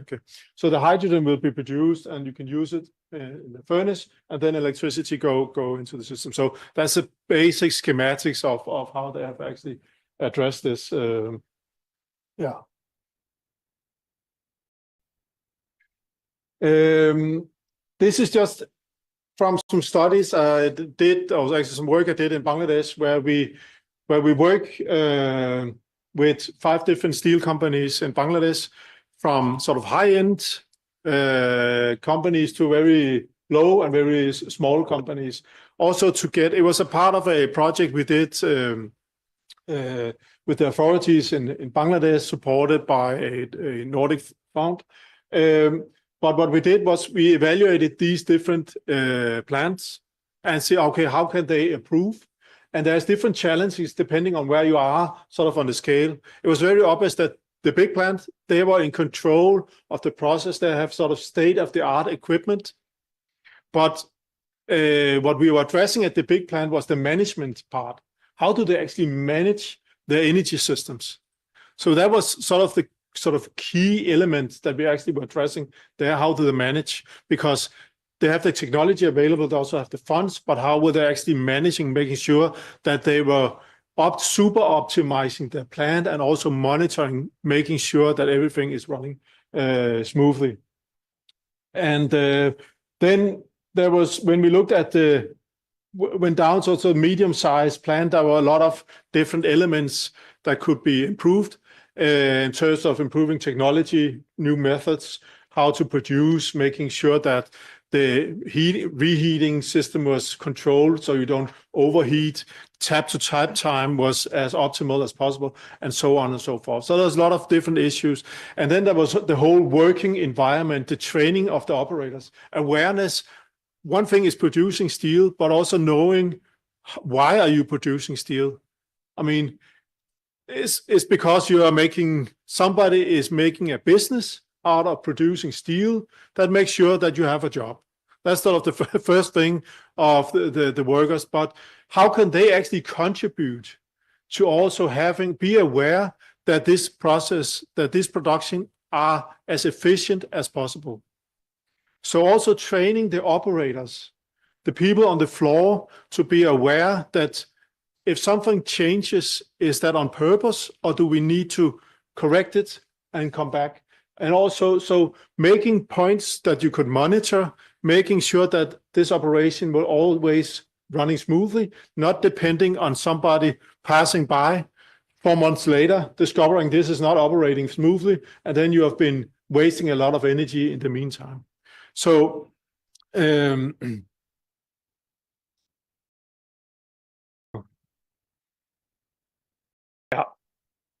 this was some of the elements that we did. There was a lot about the melting, everything from organizing the scrapyard, the whole chain of moving parts around, also made the process more efficient, gained more capacity, more throughput, optimizing the melting time, monitoring the temperatures, and so on and so forth. So there are a lot of different things. I will not go into detail about it, but it's just saying that there was a huge potential here. We also did a pilot plant on heat recovery with a sort of a bucket system where we demonstrated that the heat could be preheated, or the scrap could be preheated before entering the furnaces, and at the same time improving the working environment. We did an audit Tuesday. Nadim and I and the people from the embassy, Nika, were there. And it was at Union Steel Industry in Karachi. And here are some of the key figures for the industry. This is a picture from the plant. And it's a typical steel plant, medium size, I would say, in my perspective, maybe might be wrong in this context. And now I'm just listing a lot of things. And it's not because we should discuss all these things that's on the list. It's just to get an impression of, I mean, from just a one-day walkthrough, if you take the time and then try to go through all the different elements, where do we see potentials?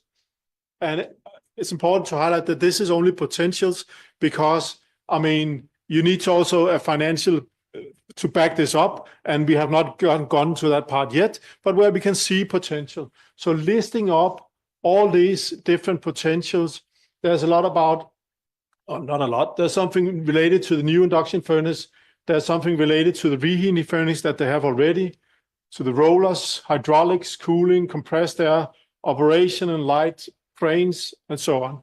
And the ones that we have highlighted here are the ones that we find especially attractive at this moment, that we will continue working together with Union Steel Industries in developing further and exploiting what is it feasible also to invest in this optimizing the reheating furnace. What can we gain from it by doing this investment? The motors was also a big issue. They have huge motors, as you know, for this whole rolling part is the main part. And so again, then considering the type of motors, and I know replacing existing motors is often very complicated, very expensive. So, but again, then if you are expanding, be very careful choosing the right type of motor, not looking only at the investment, but looking at the total cost of ownership. And that actually goes for any investment that should be made, looking at what does it cost to operate this in a lifetime. And often the investment cost only account for maybe 10% of the cost having such an equipment. The remaining is the operating cost and maybe for the scrap afterwards. But so it's important to make this analysis. There's the water usage is also an issue. It's a limited resource that they have. So can we optimize the use of water? Why do we talk about water in terms of energy efficiency? But water is also associated with use of energy. I mean, it needs to be, they use it for cooling. So for minimizing all the electrical consumption associated with that, pumping up the water from the well, and so on and so forth. So by reusing the water, that is also a big any. Then we talked about waste heat recovery. There's the whole maintenance. How can we monitor our processes all the time? There's energy management. I would just come back to the energy management. And then, of course, there's sourcing of alternative energy. And I know that this might not be realistic in this case. It was just to get the discussion going and talking about to get inspired, talking about other possibility. And then, of course, there was the power production. I mean, why? We saw in the beginning of my slide, we saw that some of the fuel prices are relatively low compared to the electricity. So why is electricity not produced locally? It is actually to some extent because they have PV, but that only accounts for a minor part of their consumption. And then there is the energy mapping. And why is energy mapping important? Energy mapping is important because if you're not aware of how you're using your energy, I mean, what is your baseline? Where is your energy consumed? Then how will you make any decisions? you have to revise it every time. So it's a very strong tool, and we will help Union Steel Industry to get started on making this energy map. So it's a dynamic tool that you can keep updated, and you can always use it for evaluating any project. So you're being as cost efficient in developing also your strategy afterwards. Yeah. I think this is what I already said. Okay, this is just the energy mapping tool. I will not go into this, but it's just important to get this clear overview of where energy is used, what are the conditions behind using energy, so on and so forth. Because it will make, I mean, it's when you have made your energy mapping, you don't have to discuss also with the management, is your baseline correct? Is it the right assumption? Because you have made it once, everybody has signed off that this is actually how we're using energy. These are the specific costs in the specific unit related to this. So it's very easy to make sort of reverse engineering. If you know what the cost to operate a certain, let's say a motor, and we can save 10%, that is equivalent to amount of money that can be saved. How much can we invest if we want a 5-year payback? Okay, so should we invest in that motor or not? This calculation is easy to make, so we don't need to spend, so we can move forward. And it also gives the management, let's say that we are aiming at being carbon neutral, setting an extreme. Okay, what will it take us to get there? What will it cost? So also it's easy to say that we want to become carbon neutral, but what will it actually cost to become carbon neutral? And this is also why we use this energy mapping to become as a baseline for doing this. Yeah. This is just for highlighting these specific projects. You can see this is a picture of the induction furnace that I took, and it's obvious that there's a lot of energy loss from the furnace. So insulation is one. I mean, energy going out is not going in, so it's a waste. Combustion control. The combustion will control manually. A guy running around turning these oil valves. I mean, who knows the ratio between air and fuel on that? Nobody, because nothing was monitored. Maybe he could look at the flame, I don't know, but it was very handheld. So I think there's a lot to gain, because if you just have a surplus of air passing through, I mean, the nitrogen in the air is just waste. It will just pass through your exhaust. At the same time, if you have a under combustion, you would just have oil spill and least combustion. So there was a lot of different elements, also making sure that you were not overheating, so on and so forth, that we discussed. And this is one of the projects that we will continue with. The motor investigation we talked about. This is the main motors that they have, and they account for a large share of the energy consumption on site. Then we talked about the different type of motors as alternative, and this is something that we will investigate further. Maybe switching toward permanent magnet motors instead. There could be other options, and also, of course, introducing VFD drives on the motor as a part of the motor control, also improving the efficiency. There was the water recovery part. First of all, we need to map out exactly how the water is used, where does it come from. But again, then, if we want to optimize a resource, and that also goes for energy, for any other waste, then water is a very sort of easy to understand example, because if we look at the wastewater plant, then that is a sum of a lot of different streams ending up at the wastewater. And if you want to reuse water, let's go upstream and see where do these different elements originate from. Okay, so some of it, maybe half of it, let's assume that is coming from relatively clean water that's relatively easy to treat. So why don't we source it there instead of when it's diluted by some heavily polluted? Oh, yeah. I will move forward. I have 5 minutes left. So the last part I have here, beside my conclusion, is energy management. So this is a sort of normal process. You can make an energy audit.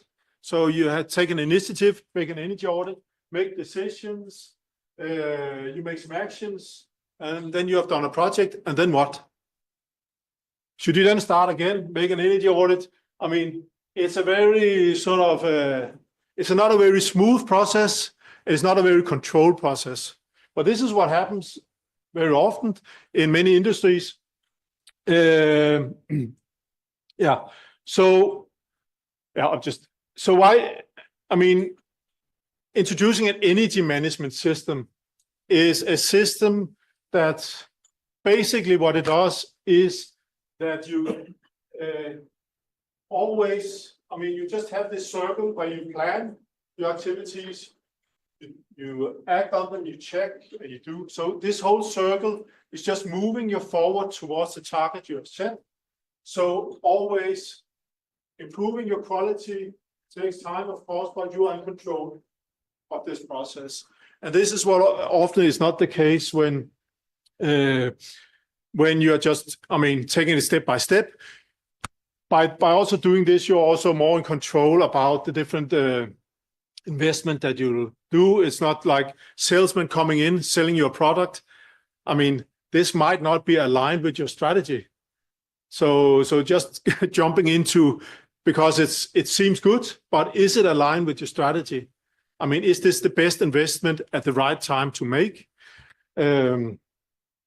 Okay, so just summing up on what I've said, I hope that this is not covering carbon neutrality, carbon reduction, CBAM, energy efficiency into one big pile.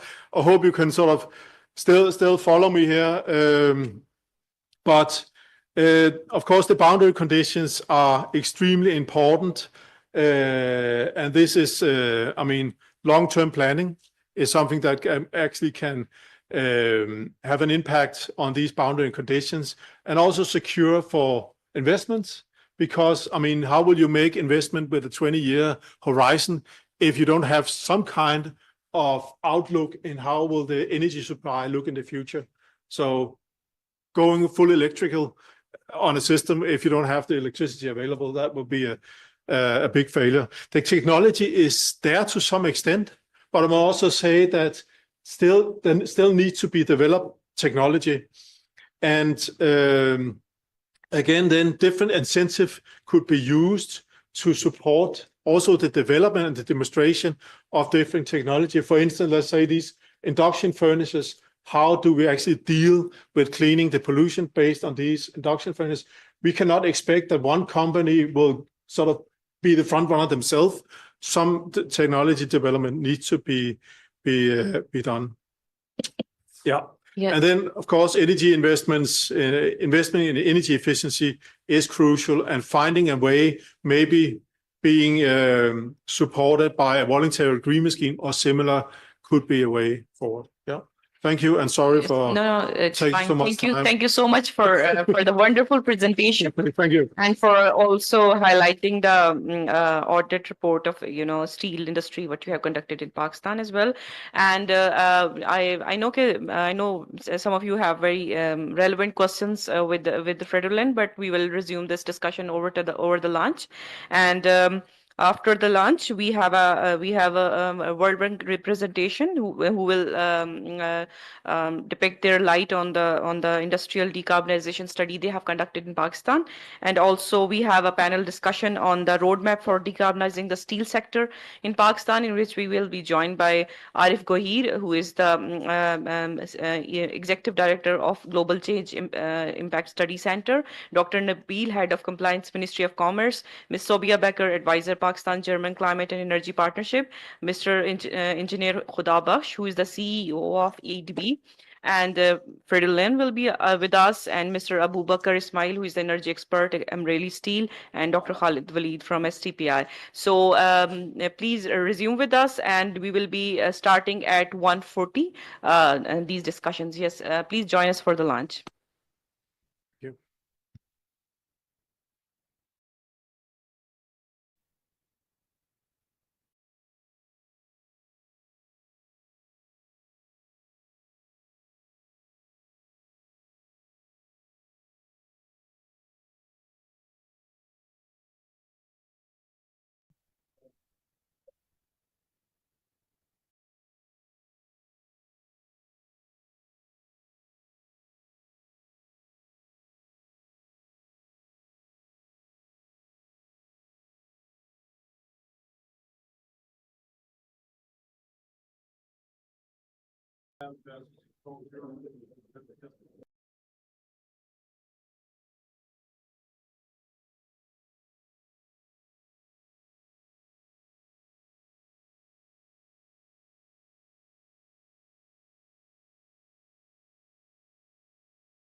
Ladies and gentlemen, we are just about to start the session. Please join us on the seats. Now we will have a presentation from Mr. Waqas Idris, who is the Senior Energy Specialist at World Bank, on industrial decarbonization study they have conducted under World Bank. Yes, yes, Waqas, please, over to you. Assalamu alaikum, Saleh. Can you hear me? For joining us, and yes, over to you. Can you hear me, Saleh? Yes, yes, please. Let me just share my presentation.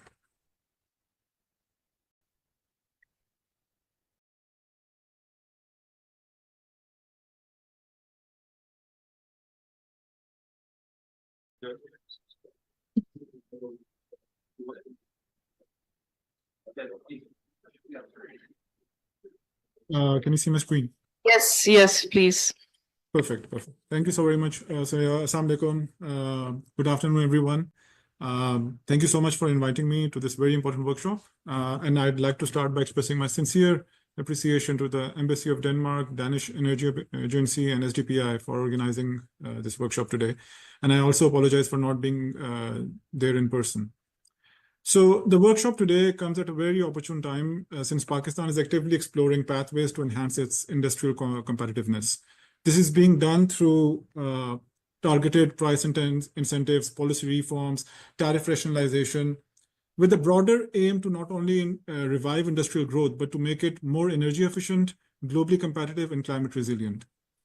So as we look to in a way to reposition our industrial footprint in this rapidly evolving global economy with CBAM happening and then multiple policy incentives, trade incentives happening around the globe, energy efficiency and decarbonization, they are no longer side conversations as they were in the past.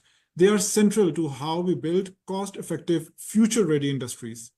And that is the context in which today's discussion and the work that we have been doing at World Bank on industrial decarbonization becomes relevant.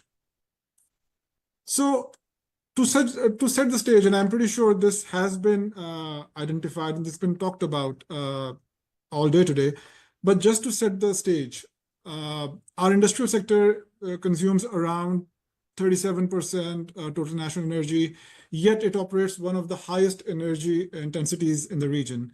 Just in 2021 alone, we used around 2.4 megajoules of energy to produce just $1 of GDP, compared to 1.9 megajoules in Bangladesh and 1.7 in Sri Lanka.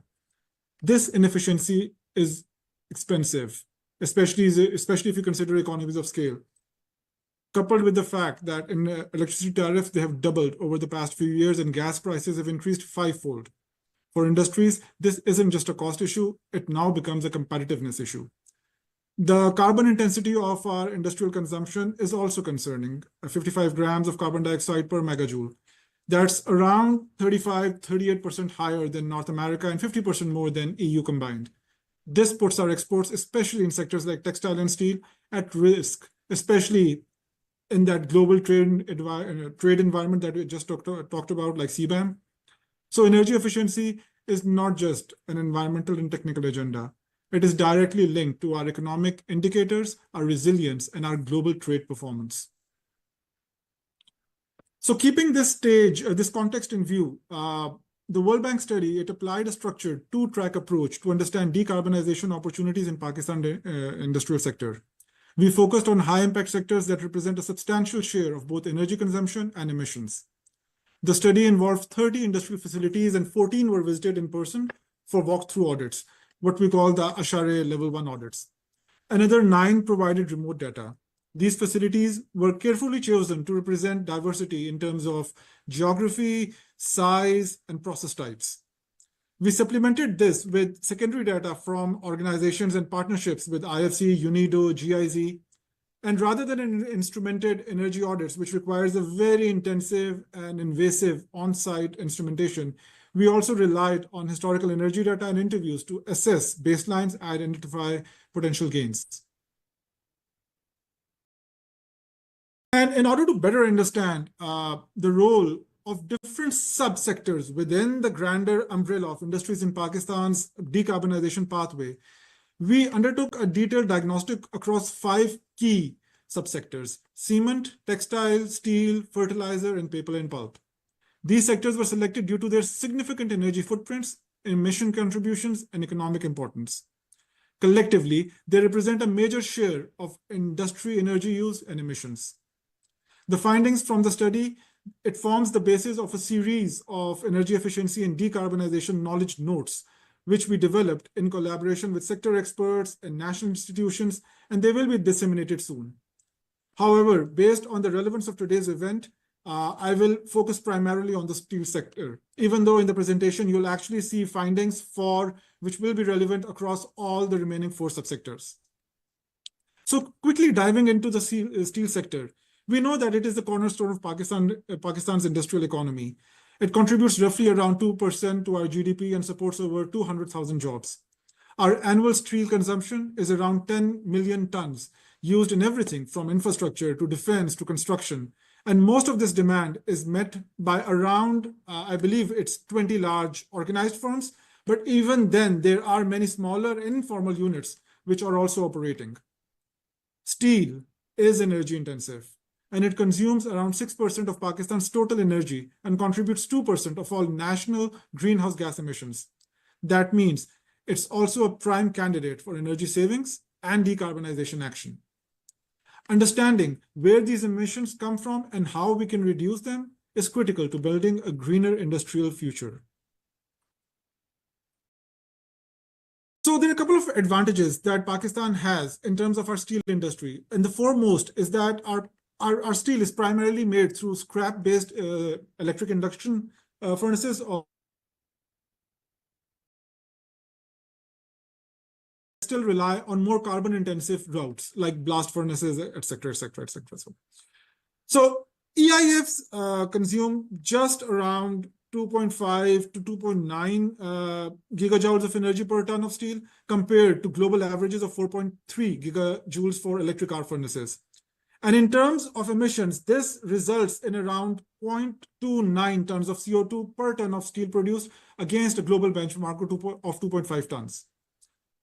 What this means is that we are starting from a relatively efficient baseline. However, having said that, there is still a significant room to improve the processes and to adopt better technologies, which can reduce the emissions even further, especially in reheating, rolling, and finishing processes.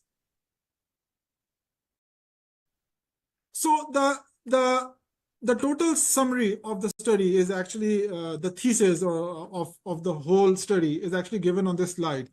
And the study basically identifies 6 major pathways for decarbonization applicable across and within sectors. First and foremost is energy efficiency, replacing inefficient motors, boilers, compressors, introducing variable frequency drives and control systems, which these kind of things are often low-hanging fruits, and their payback periods are around under 3 years. Next comes fuel switching. Pakistan's heavy reliance on natural gas and furnace oil can be reduced by using biomass, waste-derived fuels, and even green hydrogen in the future. Third, we look at distributed renewables, such as solar PV or factory rooftops, or wind for captive power, and implementing circularity, increasing reuse through improved utilization of existing material stocks, remanufacturing, and recycling. Then we go into process improvement, there's a little lag. Just give me a second. I'm actually going to turn off my video. Okay. So then we can actually go into fuel switching. So Pakistan's heavy reliance on natural gas and furnace oil can be reduced by using biomass, waste-derived fuels, and even green hydrogen in the future. We can also look at electrification, converting high temperature range, gas-based processes to electricity generated from renewable resources. Another pathway that we looked at was sector-specific process improvements. For example, cold pad batch drying in textiles, near net ship casting in steel, and high-efficiency clicker production in cements. And finally, CCUS, carbon capture, utilization, and storage, the technologies that are emerging, but essentially for long-term net zero goals. So Specific to the steel sector, there are several proven commercially available technologies that can be significantly used to cut emissions and to save cost. As an example, automated atmosphere control systems in reheating furnaces can reduce emissions by around 12% and reduce gas usage through better consumption. Replacing old wobbler couplings with universal spindles improve torque transmission capacity, leading to up to 9% savings in power. And perhaps the most promising is the organic Rankine cycle waste heat recovery system.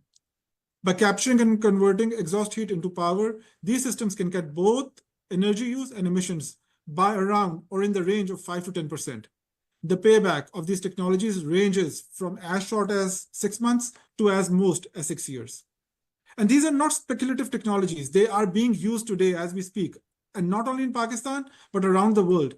The only question that remains or that needs to be answered, and perhaps in the workshop will be discussed later on, is how do we scale these technologies and how do we adopt them? So the other side of the spectrum or the other side of the equation then becomes, what about emerging technologies, which can take us even further, and particularly those that are aligned with the global net zero goals. And some of these I would like to throw in the air are hydrogen-based direct reduction, which is the future of low-carbon steelmaking. And if powered through renewable hydrogen, it could reduce emissions by over a ton of CO2 per ton of steel produced. However, hydrogen infrastructure, cost, and readiness levels, they remain a barrier in Pakistan. Additionally, there's heat recovery from from electric arc furnaces, flue gases, using ORC systems that can recapture around 15% of energy that is currently lost. So there are a lot of opportunities, there are a lot of promises. However, there are some barriers which are hindering the decarbonization pathway. Some of these include low awareness among manufacturers, especially in the domestic market, about the financial viability of energy efficient upgrades. The informal sector that adds to this level of difficulty, as it continues to use outdated technologies which have poor efficiency and it has higher emissions. Another barrier is Pakistan's lack of a centralized mechanism to track industrial energy efficiency interventions or their impact, making it difficult to attract financing or verify emission reductions, double counting being one of those issues. And closely linked to this point is that policy incentives are or may not be directly they may not be aligned with decarbonization needs per se. And there's little engagement between regulators and the industries on this. And finally, financing also remains a huge bottleneck. Banks are unfamiliar with assessing EE projects and the high collateral requirements that restrict SME access to capital. So in order to mitigate this or to overcome these barriers, it feels like a broken record now when we say coordinated action or coordinated efforts, and that holds true for across all sectors. But coordinated action is required to overcome these barriers. To name some important points, large-scale firms, LSMs, and steel associations, they should establish dedicated energy efficiency and decarbonization units. These can support data collection, training, and access to international climate finance. There should be awareness campaigns and trainings delivered specifically in local and regional languages, and they should equip manufacturers with technical knowledge of EE options. The government should also create a national database for industrial energy efficiency performance and make productivity audits mandatory. Access to finance must be addressed by enabling ESCOs and providing blended finance or concessional loans like those under the State Bank's TURF policy. Finally, establishing a structured dialogue between industry and policymakers will ensure future regulations. And by future regulations, what I mean is that they will reflect operational realities and they will help to unlock the sector's full decarbonization potential. I think that was mostly it. Yeah, so thank you so very much. And I'll take my leave now. Yes, thank you so much, Vikas, for the presentation, and please be with us. If someone have questions, we Sure. will take it on later on for the industrial decarbonization. And now we are about to start the panel discussion, but we have been joined by experts from panelist experts. But before that, we have STPI have also launched a Pakistan Industrial Decarbonization Program. So I would request a short presentation from my side. Yes, Hamza, please.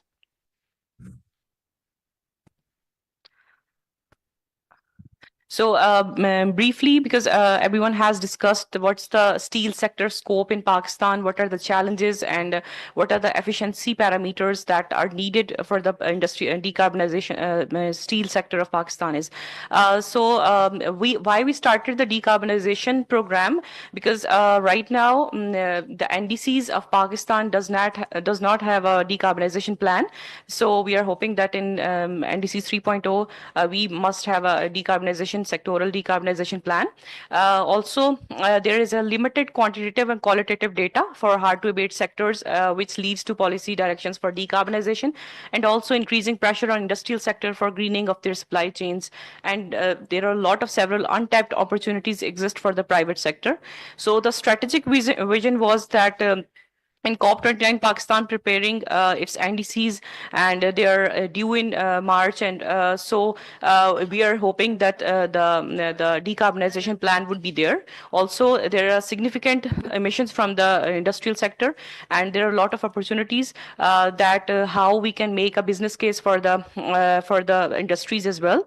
And also, as we are preparing for the budget 2025, so there is a unique opportunity to align our priorities with the climate actions, and with rising energy imports, inflation, and we need a strategic demand investment in low carbon growth. So that's a good timely opportunity for that as well.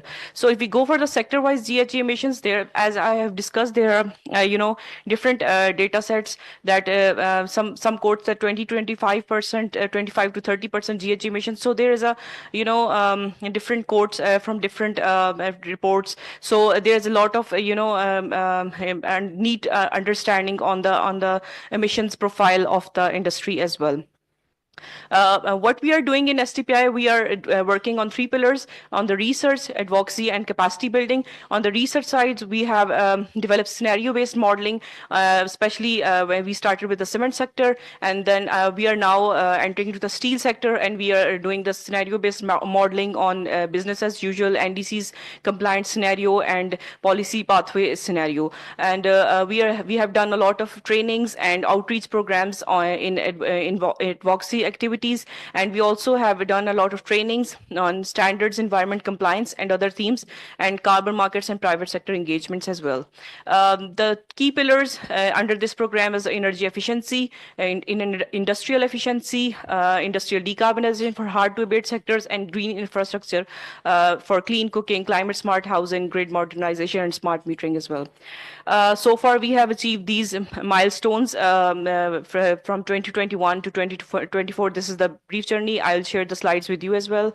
These are some of the knowledge projects we have prepared under this program. Cement decarbonization study, scoping study on steel, and some consultations on COP29, and some dialogues with the industry experts as well on CBAM, on hydrogen, and dialogues with industrial decarbonization. And also there are some of capacity building works we have done under this program. Now our next plan is to develop a compliant pathway for the cement, steel, and textile industry, and how it would be compliant with the NDC pathway. And we are also looking for the pipeline of 12 industrial projects that could be traded under carbon markets, capacity building workshops, and around carbon accounting as well. And we are now in the process of developing a pathway for the steel industry, and also scoping the potential of green hydrogen in selected industries. Efficiency improvements and decarbonization in the mining sector is our next plan in that perspective as well. Further, we are looking for the university collaborations, think tanks collaborations, and ongoing work on carbon markets and CBAM is underway, emission accounting and training activities, and ECBC Energy Conservation Building Codes 2023 impact on emission accounting and energy consumption. So these are our partners, and steel, I think a lot of have been discussed from the start. So this is some of the findings from the steel study we have conducted at STPI. This is the provincial breakdown. As we can see, the Punjab is the major area where a lot of steel industries are here. So a lot of potential for the private sector to be pitched in that perspective as well. GHG emissions from the steel industry that calculated from 2010 to 2030 are rising. Also, energy mix of the steel industry, some part is renewable, natural gas and grid electricity is the major part which steel industry is consuming. Local steel consumption. We will share the QR link with you as well for the report as well. So this is from the PACRA that long products is 54%, flat steel products are 38%, and tube pipes are 8%. So these are the percentage, and Pakistan imports and exports in these countries majorly, so yeah, these are the overall findings, and most of the things I think we will discuss in the panel discussion as well. So Hamza, please stop the presentation. Yeah, so for the panel discussion, thank you so much. For the panel discussion, we have been joined by Mr. Arif Gohir, who is the Executive Director of Global Change Impact Study Center. And thank you, sir, for joining us. Dr. Nabil, who is the Head of Compliance, Ministry of Commerce. Thank you, sir. Miss Sobia Becker, Advisor, Park Chairman, Climate and Energy Partnership. Thanks, ma'am, for joining us. We will be joining online by Engineer Khuda Bakhsh, who is the CEO of EDB. And also, we will be we have Mr. Fridolin Home with us, who is the Senior Technical Expert, and also Mr. Abu Bakr Ismail, who is the Energy Expert at Amreli Steels. Thank you all for joining us. So I think starting from the Arif Gohir Sahab, that as we are, sir, in the process of preparing the NDCs, and as we have discussed that a lot of, sectoral decarbonization pathways are not earlier mentioned. So what are your approach in that perspective, that how do you see that, are you going to give the sectoral approach or some plan for the decarbonization in the NDCs, and what's the government thinking on that? Yes, over to you. Thank you very much for a very, very pertinent question. But before answering that question, I will appreciate STPI, Embassy of Denmark, and the Danish Energy Agency for organizing this event that is very timely and requires urgent attention, not only of the government, but also for the entire country. If we look at the NDC 2 that we submitted, wherein we talked about the blanket target of emissions reduction, we did not provide any estimate of how our sectors will be circling around reducing the emissions. That is one of the things that we have realized. But it is always good to learn from the past experiences. This time we are trying to make it more sectoral and more, you can say, provinces related. So this time that is our commitment that we are trying to fulfill with. Now I'm come to the industrial sector.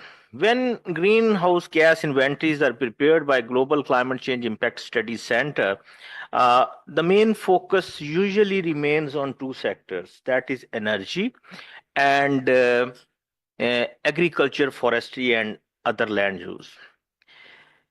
Industries don't attract our attention, mostly due to some of the reasons of the data unavailability. And absence of any robust system of data collection in terms of productivity, in terms of the emissions that are generated from the products. The data mainly we get for the industries is the energy industries data. If we look at the energy profile, so three industries, that is cement, steel and textile, these are the industries which consume almost 37% of the energy for the industrial sector. And these three, or including fertilizers, these are the 4 or 5 industries that we usually include in our greenhouse gas inventories. But there are certain other industries which, due to certain limitations of data, are unfortunately are not well embedded and incorporated. Since the government resolve is there that these industries, by the way, are also responsible for fetching most of the economic perspectives from outside, I mean export. So government pays heavy emphasis on it. So not only the element of including these industries, especially steel industry, into the NDCs, but also looking into the perspective of our economic growth, this industry is also equally necessary for us. So for NDC, we are going toward the sectoral targets, and of course, steel industry is one of the industries. I must congratulate STPI for doing this initiative. Initially, they have done with the cement industry, and now as they have desired that they will be doing work on textile. So all these industries are close to the heart of the government and needs attention. So as already said, NDC will be sectoral. But as I already mentioned, that we also need to look into the economic growth perspective of these industries, where we are still working with the outdated technologies. Energy efficiency is not there, but lot of technologies are there, but we cannot embed those technologies due to the limitations of finance, due to the limitations of technology and availability and capacity. So on the parallel side, we are also working with the LT-LEDs, long-term low emission development pathways, where we are more focusing on decarbonization aspects, wherein by reducing the emissions, the growth will not be reduced. So this is the government's intention for these 2 documents that Ministry of Climate Change and Environmental Coordination is preparing right now. Yes, thank you, sir. We will come back to you on this as well. Now we have been joined by Mr. Abubakar Ismail from Ambreli Steels. Sir, from the start of the day, we have a lot of discussion on the steel sector. We have a lot of great examples from the Danish country and Vietnam, Indonesia as well. Being in Pakistan, how do you see that how the government can support to the industry to becoming more efficient, and also how we can incentivize or motivate the companies in improving their efficiency? For example, voluntary agreements, CBAM or carbon credit mechanisms, or consumer requirements especially. Yes, over to you. Thank you very much. Unfortunately, I didn't attend in the first half due to some other commitments, so I can't comment directly on the presentations that are already done. But with respect to carbon footprint reduction and all this CBAM and things, I will first want to add that the recent presentation that I've seen, the World Bank one, the World Bank has shown the carbon footprint that already you guys have seen that Pakistan steel sector has a very low carbon footprint as compared to the global footprints. I will discuss about 2 things, that obviously the average footprint is too high for steel sector due to its primary steel making. Obviously, the primary steel making in which blast furnaces have used has a larger footprint, but the secondary steel making process that from the electric induction furnaces or electric arc furnaces have very lower carbon footprint. So one thing we should realize that already, I think for some benchmarking thing, we are good with respect to the global benchmarks. Second thing is, if we say that today this is the benchmark, how we will reduce it first. Then the second chart you have seen in the World Bank study, that is scope 1 and scope 2 emissions, that you already seen that the majority is scope 2 emissions, because industry is electricity intensive and mostly are using the grid electricity. So how to reduce scope 2? Obviously, there are two paths. One is national grid. In the national grid, the overall energy mix, renewable energy mix will increase, so your scope 2 will reduce automatically. Secondly, the all industries will do the renewable projects in-house to replace the scope 2 electricity and reduce their carbon footprint. So in this thing, I think that if I talk about particularly to Amreli Steels, we have some plans for, we have already installed some solar and we have plans for wind as well. But obviously, you cannot rely 100% on renewable. So there can be two further paths, that how much renewable you can add. Secondly, the grid should also broadly on the grid, we should focus that we will increase the renewable part so that scope 2 emissions can be reduced. The other discussion point is with respect to induction furnaces versus electric arc furnaces. That is also, I think there is some discussion. I have not directly seen or listened, but obviously these are two different technologies, and usually we have discussed that Pakistan are still using the old electric induction furnace technology, and electric arc furnace technology is more, you can say, having less carbon footprint and more better than electric induction furnaces. That is a little bit, I can say, a different debate. Other than if I just you can say put a carbon dioxide emission separate, because that thing is with respect to technology, it all about your demand of steel, that how many types of steel you require. In Pakistan, there is not much different grades of steel is used in the market, or you can say in the construction sector, because the superior electric arc furnace is superior, but that can be used to you can say manufacture different grades of steel. But if there is no demand of different type of steel, then the usual steel can easily be made from electric induction furnace, and it is you can say easily with respect to process, it's much you can say a little bit cheaper than that. So I think broader economy has a important role to play or encourage the investor to invest. Like if there is more consumption, if there is more construction sector is doing more huge infrastructures that requires different types of steel, so someone will come and invest in newer technologies, and you can say if there is consumption. But at the moment, the you can say the industry is struggling with respect to demand.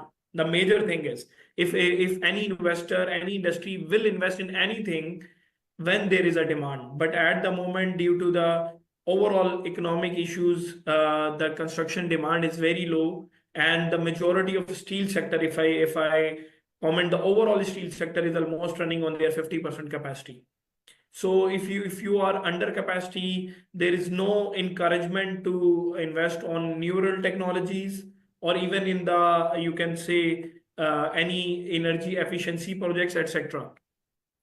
So I think the government, with respect to the government role, we should stabilize our, we should work on the stability of overall our economic parameters that can drive the demand, that can makes all the variables more constant. So you can plan your new investments with respect to either in neural technologies, either in energy efficiency, either on renewables, and can give some incentives as well. So the industry can invest and attract to these incentives to work on different things. So I think these are the major points I want to highlight, because with respect, when we are talking the first 2 points, I will again repeat that we should check our benchmarks. If our benchmarks are good, we should first highlight that we are already at a very good point. We should appreciate that we are far better than the global averages. That should be appreciated, and then we should discuss about the further reduction and other things. Thank you. Yes, thank you so much, Abubakar Saab. And definitely, we at Pakistan are in the secondary steel making process. We acknowledge that, but we, of course, you have highlighted that industries need a sustainable regulatory policies, especially when the budget period is here. So we need to think around the technical capacities needed, the tax rebates, subsidies needed for the industries to be on the sustainable pathway. We will come back to you on later on what's your perspective on that as well, on the regulatory point of view as well. Our next speaker from Dr. Nabil, who is the head of compliance, Ministry of Commerce. Sir, as of 2023, 70% of EU buyers reported making procurement decisions based on the sustainability disclosures. Pakistani exporters risk losing competitiveness, like we are talking about the steel, especially without CBAM aligned traceability and MRV system. So what are the ministry is planning around these things, and how we can integrate carbon compliance matrices into the Pakistan export certification ecosystem to make industrial sector more competitive? Yes, over to you. Thank you very much. And I really appreciate the efforts made by the Embassy of Denmark, SDPI, and the Danish Energy Agency. Let me highlight a few of the points that already have been discussed by many of the speakers, and I've also attended the technical presentation. There are gaps, and of course we have not been focusing, like Gohir Sahib already said, that we've not been focusing on the sectors specific things. So we need to focus that what kind of priority sectors we need to have, what kind of activities, and of course new directives coming, like you have already mentioned, CBAM and the traceability. Data is something that is missing. We have informal sectors, we have the capacities, we have the supply chains which are not been integrated. And if you just go into the data, like you have already shown that the Punjab is the leading in steel industry, and they're mostly cottage and smaller industries. So compliances are not their part of the game. So they're just working for the local industry. They're not interested in the export. So they are supplier of few of the other parts. So whatever products we are developing, the policies like National Compliance Center, which has been developed under the Ministry of Commerce, this initiative is to make sure that every sectoral policy regarding the compliances, traceabilities, and the capacity building should be taken care of. So we are already consulting different export sectors, associations. Of course, we didn't cover, we have already started off, it's just 3 months, but we haven't covered steel. We have started off with the textiles, leather, like already mentioned. We have, leather is one of the areas, by the way, Arif Saab has mentioned that there's other sectors. So I would also like that SDPI should also start working on leathers, because we have a great potential in that. So regarding steel and other, we are going to go onto the traceability systems. Of course, the blockchain type traceability. We will be working on the capacity building of the SMEs and the bigger players. There is green financing already, scheme already been green taxonomy with the World Bank. They have drafting with the State Bank. So we're hoping that this will have a long-term kind of financing abilities for the compliance-related sectors. We need to also have combined facility centers like labs, metallurgy labs and accredited kind of units.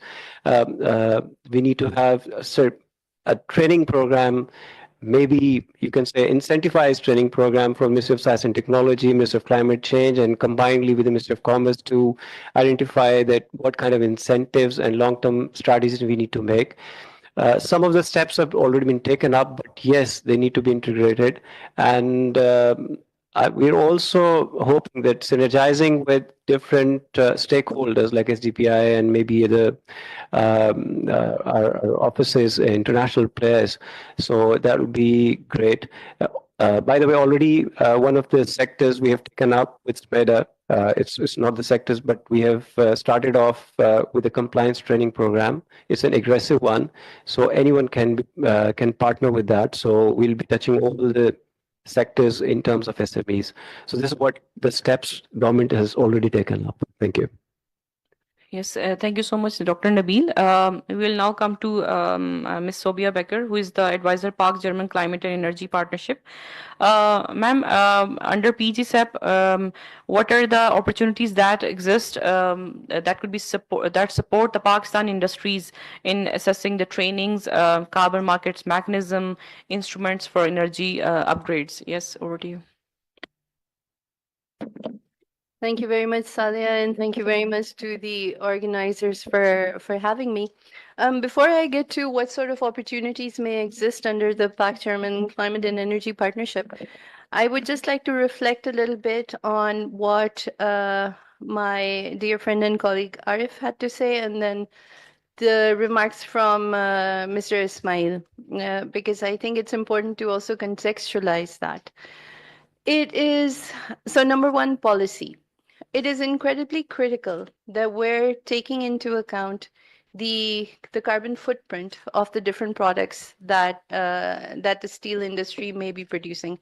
I do understand that there is a lot of steel re-rolling, and as such, that's the main type of product that is being produced. But nevertheless, it's very important that we track those emissions, because as Arif was saying, industrial products and process use are a very key element of the NDC.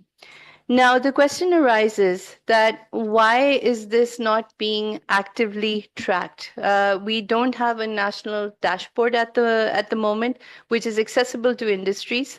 There is, of course, a greenhouse gas inventory at the national level and also at the provincial level, but a mechanism whereby industry is directly reporting, or their reporting can be directly captured and be reported within the inventory, is missing.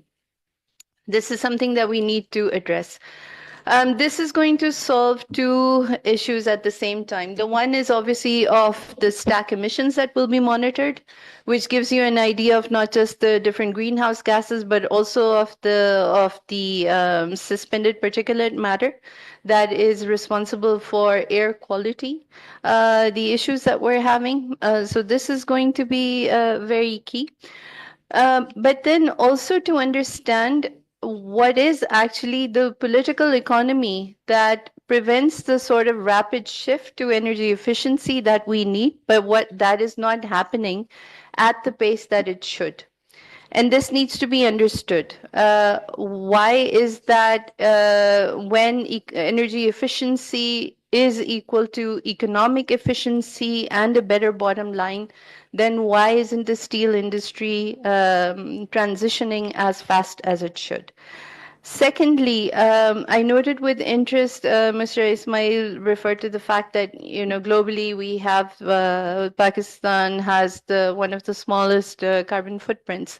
And there, while this is certainly applaudable, but I think that we should take this with a slight pinch of salt, because if the volume of production is low, and if it's a secondary industry, then it's also important to recognize those aspects. Yes, noted that it may be small, but also to understand within the broader context of things what the actual situation is. Secondly, we need a smarter policy of subsidies, incentives, and disincentives. And here, the new developments like the green taxonomy, extremely welcome, will address all of the issues related to access to finance for technology retrofits, technology upgrades, and so on. There needs to be a more intensive dialogue of the industry and the State Bank of Pakistan on the green taxonomy with a view to adaptation as well as mitigation. And then finally, pricing. It needs to be priced right, because then at the end of the day, this is how any transition is going to happen. Coming to the opportunities, while we don't work directly with the steel industry, but we're very, very involved with measuring, managing, reporting, and verifying Pakistan's carbon footprint.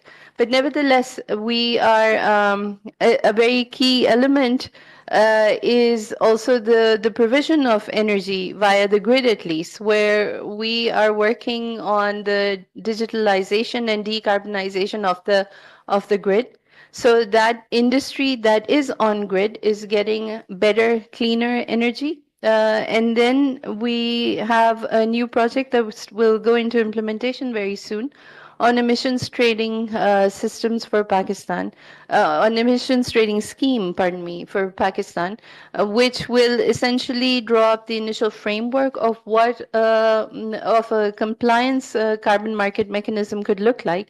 It will also obviously also address the VCM, but in the first instance, the compliance carbon market mechanism, we're working on that.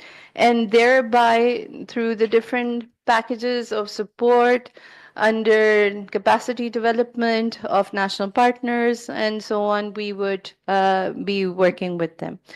One of the things that we had done very successfully, and this is now I'm going back a couple of years and talking about textile, where we worked very closely with the National Energy Efficiency and Conservation Authority. It was known as ENERCON back then, in developing a market of energy auditors. So a complete separate line of energy auditors, energy service providers, so the ESCOs that could serve the needs of industry. And I think that this is something that would be much needed for this industry as well. So not just ESCOs, but also dedicated specialists, audit specialists, so auditors who can speak to the different ISO standards that would be applicable, and also to what are the upcoming needs and global standards that are emerging, with the caveat that our steel will probably not be affected by CBAM, but nevertheless, it's important to keep that in view. I'll pause here. Thank you. Yes, thank you so much, Ms. Sobia, for highlighting the PGCEP initiatives under the carbon markets and under the industries as well. And we will come back to you to listen more on that as well. We also have Mr. Fridolin Home, who has also presented his findings on the steel industry as well. So, Fridolin, as you visited the industry and also by the research you have done on the Pakistan steel industry, how do you see what are the most pressing technical inefficiencies that have been identified in the Pakistan steel sector, and how can international energy audit framework be localized to address them in Pakistan? Yes, over to you. Thank you very much for the question. First of all, I must say my research into the Pakistan steel industry is relatively limited. I visited one plant here, and I don't think it's totally representative for the sector, but what I can see from other plants that I've been visiting and also auditing. I think also, as what has been mentioned here, and we have also had a lot of discussions around the table, your steel sector is based on the induction furnace technology. They are implemented for the majority of all the steel plants, and it is an issue of optimizing these plants. However, there are still ways of doing it, and I think about knowledge sharing of how to optimizing, reducing the tap to tap time, monitoring how the process is going on. What you put in is compared to what you get out. So having all these better monitoring these system, and also setting some, also because your steel sector is based on this technology that almost everybody is using. So setting up some standard tools on how to improve, how to measure, and how to operate these systems. I think this is one way of helping. However, I mean, the induction furnace might not be the place where you can gain the most. If you have a non-continuous casting process, I think there's a lot to gain on these reheating furnace. Now I've only been visiting once, but what I've been visiting elsewhere around the world, I think it's the same that I've seen, that there's a lot of inefficiency associated with the furnace. They've been installed, maybe they have invested in a recuperating system, but then it's just been operated ever since. And I think, again, then there is a need for, also, as you mentioned, Ms. Sobe, that energy auditors that can assist the companies, because I think it's hard to expect that the company themselves can build up competences within all these specific energy areas. So having trained energy auditors that can go across all the companies, helping them, having a business of assisting the companies in making the right investment, I think that's and of course, the whole rolling part, and I think the issue is the same. There's a lot of inefficient, there's a lot of old motors, but how to make the decision in making the right investment in the right type of motors, the right type of drive, how should we control it, how should we monitoring tolerances, and so on and so forth. So I think that's another issue. So I think sort of on all steps of the process, there are opportunities for improving. And then also what's been mentioned earlier, coming back to the ISO standard, I think for introducing energy management, maybe not as a certified management system, but maybe a tailor-made, because it's easier to adapt. So tailor-making as a first approach, a sort of energy management system for the steel industry or any other industries to start working in that perspective, keep focusing on the energy improving, and also making sure that the management has a focus on this important area. So this is not just something that has been parked at somebody that has been appointed as an energy manager. So having a system that's also been maybe audited, and I mean, you need to report, and if it can be supported by a national setup where you will also create some focus on how your company is performing, that is also incentivizing, I mean, you to keep on performing again. Yes, thank you so much, Fridolin, and very well highlighted the points from the international perspective and how it can be tailored in the context of Pakistan. So to get detail into that as well, we can we have academia with us, Dr. Iftikhar Ahmed. Sir, introduce yourself and please let us know your academia perspective of the research on the industrial sector as well. Yeah, over to you.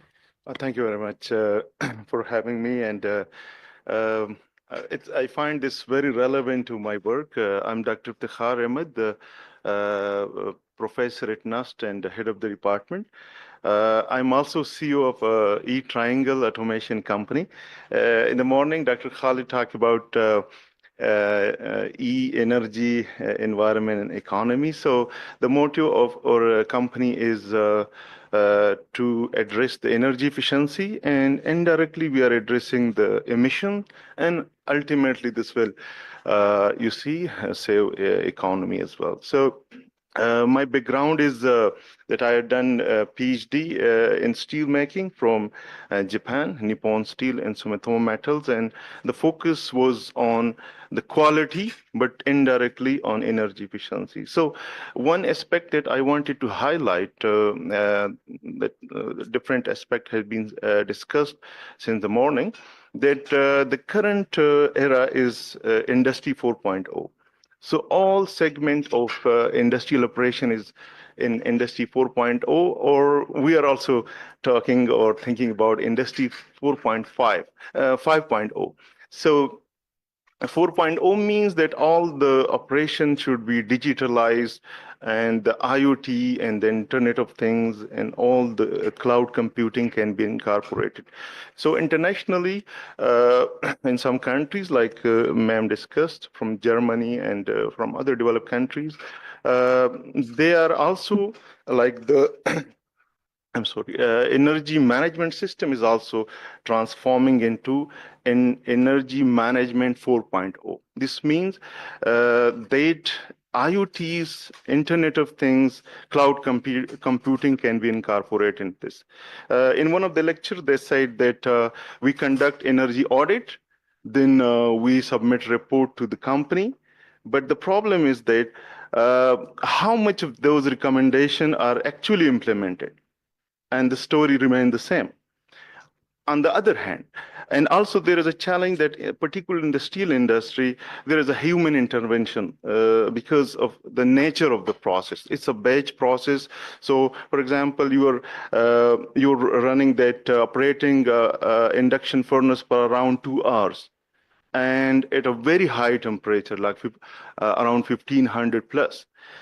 Okay, and an operator is there to switch off the when the certain temperature is attained. But it's found that it's not perfectly you stop at the time it reached that temperature. Maybe it goes 1510, 1520, and they then realize that we need to stop the furnace. So if you operate this furnace on average for 3-minute delay, then you are losing around 2 million rupees just for one furnace because of their 3-minute delay in operation. And that's caused by the human intervention.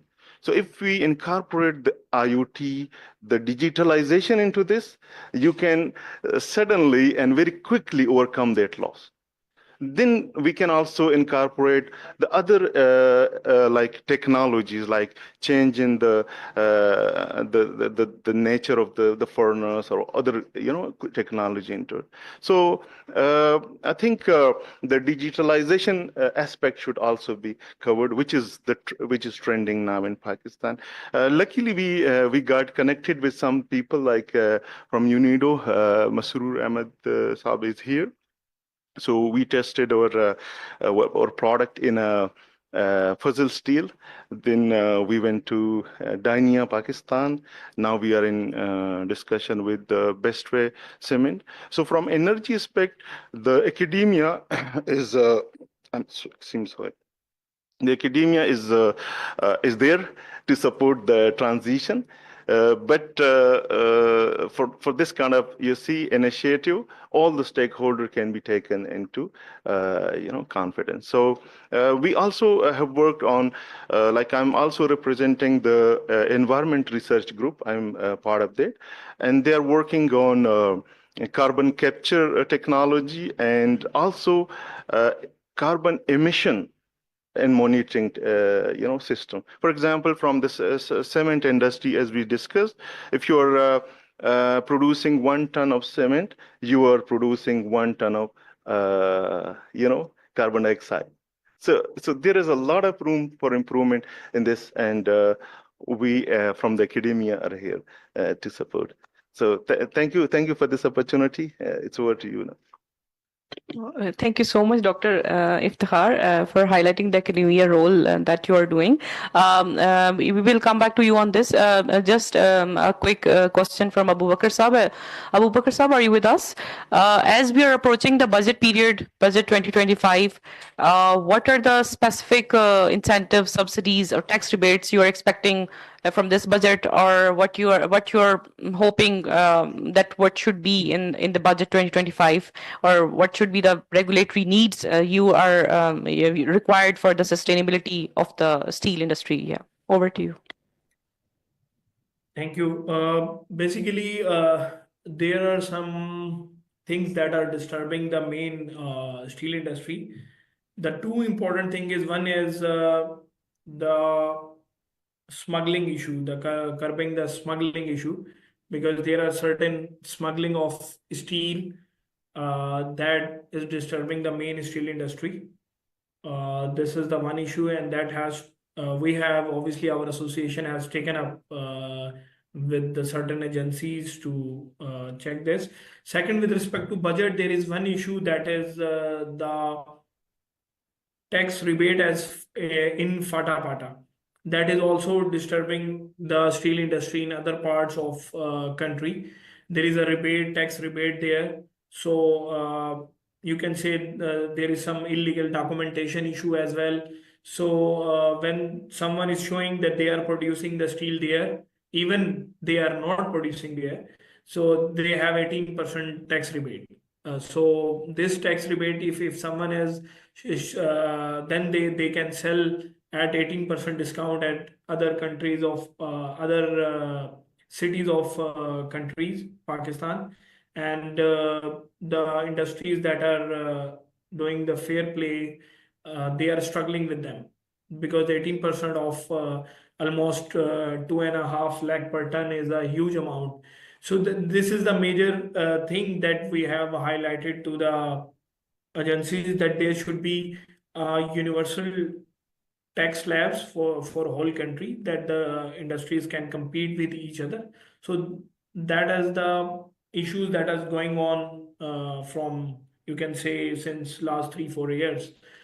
With respect to the tax incentives in future, there should be no, I think, super tax. That normally all corporates are already saying that this 29% corporate tax is also too high in this difficult economic period, and that should be rationalized, as we know that in the whole, you can say, maybe if we only compare with the Asia and neighbor countries, this average corporate tax is around 20%. So that should be reduced so that industries can work. You can say maybe this 9% saving can be invested on other renewable projects, other energy efficiency projects. So maybe this can make a policy, incentivizing policy. If you are investing in these projects, your tax can be saved, or this percentage of tax can be reduced if you are working on this energy efficiency parameters, something like this. Thank you. Yes, thank you so much, Abu Bakr Saab, for highlighting the tax or subsidies needed for the steel sector to make it sustainable and more compliant and energy efficient pathway as well. Moving on towards the second round, shortly we need just quick responses from the panelists as well. Dr. Nabil, what role the ministry plays in mobilizing the digital MRV infrastructure across industrial clusters to enable compliance, transparency, and also to improve the trade resilience? Yes, over to you. As far as the digital interventions are concerned, yes, NCC has we have already established a National Compliance Advisory Council. So we are going to discuss in there, because we are going to invest on all these kind of digital transformations. But of course, that is more related to the industry and the sector as well, because it's not that easy saying things here and representing industry and saying that the transparency would be there, and you'll have all kind of transparent supply chains and dashboard systems. Yes, they are required. We don't have data points. We need to have dashboards. We need to have all these kind of interventions. But the initiative would be from different industries, and already the export sector would be highlighted. And yes, we are starting up with that. Yes, thank you so much. Moving towards the Dr. Khalid, who is a research fellow at STPI. Keeping in mind the macro critical nature of climate change, what carrot and stick approaches should be employed for the industrial decarbonization and energy efficiency, particularly for the steel sector? Yes, over to you, sir. Thank you so much, Saleha. A lot has been said. I'm not going to repeat those things, but a futuristic thing that Pakistan is negotiating, not a very futuristic, but very recent. Pakistan is negotiating this resilience and sustainability facility with IMF. And the authorities are discussing implications of carbon taxation in Pakistan.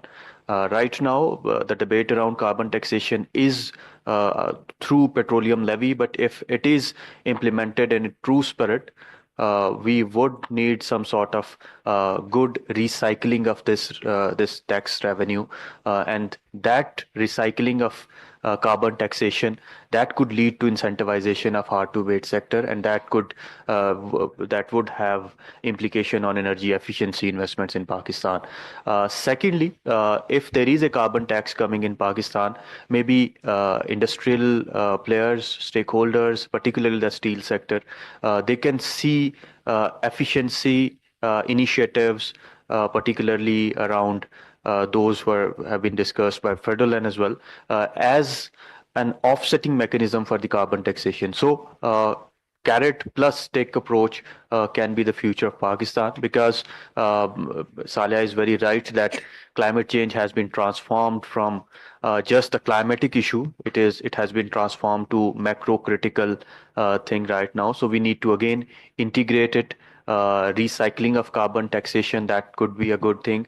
Maybe recently established Pakistan Climate Change Fund can be used as a house for the revenue collected through carbon taxation, and then can be circulated or recycled for the hard-to-abate sector. So in that way, not only efficiency can be incentivized, but also the industrial decarbonization can also be incentivized, keeping in view the CBAM and other environmental regulation that are coming.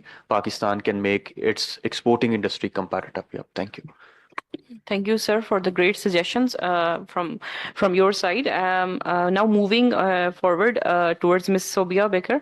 Ma'am, based on Germany's success, how can Pakistan structure its voluntary energy efficiency agreements that ensures verifiable reductions, industry buy-in, and potential carbon credit monetization? Yes, over to you. Thank you very much. I'd just like to echo what Khalid was already saying, and this is an unpopular opinion, but I think that subsidies actually encourage inefficiencies. So there should be ideally no discussion of subsidies, and the type of revenue recycling measures that Khalid has just outlined are going to be very critical in getting this industry onto a greener growth trajectory. This is much needed. Germany has done a couple of things to green its industry. Amongst these are programs on decarbonization.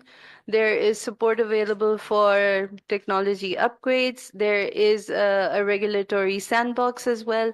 A number of initiatives that are replicable, but which require a lot of a high degree of political will and a great deal of private sector, public sector interaction and coordination, so that we can find a golden middle path for the work that we would like to do. With regards to the policy-based loans and the IMF support that's coming up, this is much better used in supporting the sort of conduits that the industry would need, as opposed to making any sort of blind investments or using that as tax rebates or subsidies. And I think that this would be key. What we also need, and this is again something that has been done with a great deal of success in Germany, is the need for standards and labels. You also need to have that for the industry, both for energy as well as for the products that are being produced, so that the consumers who are starting to get more environmentally savvy and are asking now for climate resilient products, that they can then buy those. And this again could serve as an incentive in the future to encourage such industries. And finally, a lot of what Dr. Iftikhar was saying really resonated with me, and one of the themes that's very close to my heart is strengthening tripartite arrangements. So we need to have much stronger linkages, academia, research, especially the research departments of engineering universities, with industry, with government, so that we can have stronger, a much more robust culture of research and feeding in. For example, why can't there be already the first explorations of having greener steel products? You can easily use hydrogen for that. You can easily offset, well, easily, please take that with a pinch of salt, but it is doable. It can be done. It reduces the carbon footprint as well as the energy need of the product that is being produced. So just a few of the things. Thank you, Saleh. Yes, thank you so much, Sobia. Moving on to Mr. Fridolin. What institutional reforms, for example, energy manager certifications, mandatory audits, data transparency protocols are required to maintain ISO 5001 based energy management systems in Pakistani industries? So can you, okay. If I understood the question right, then what is required from the energy manager in terms of educational background or skills or yeah, okay. I mean, first of all, the ISO standard is a tool that can guide you to have a process. So it's important, of course, understanding the process. Of course, it's not a disadvantage having technical skills, but I think to operate an energy management system is a methodology that you should be able to sort of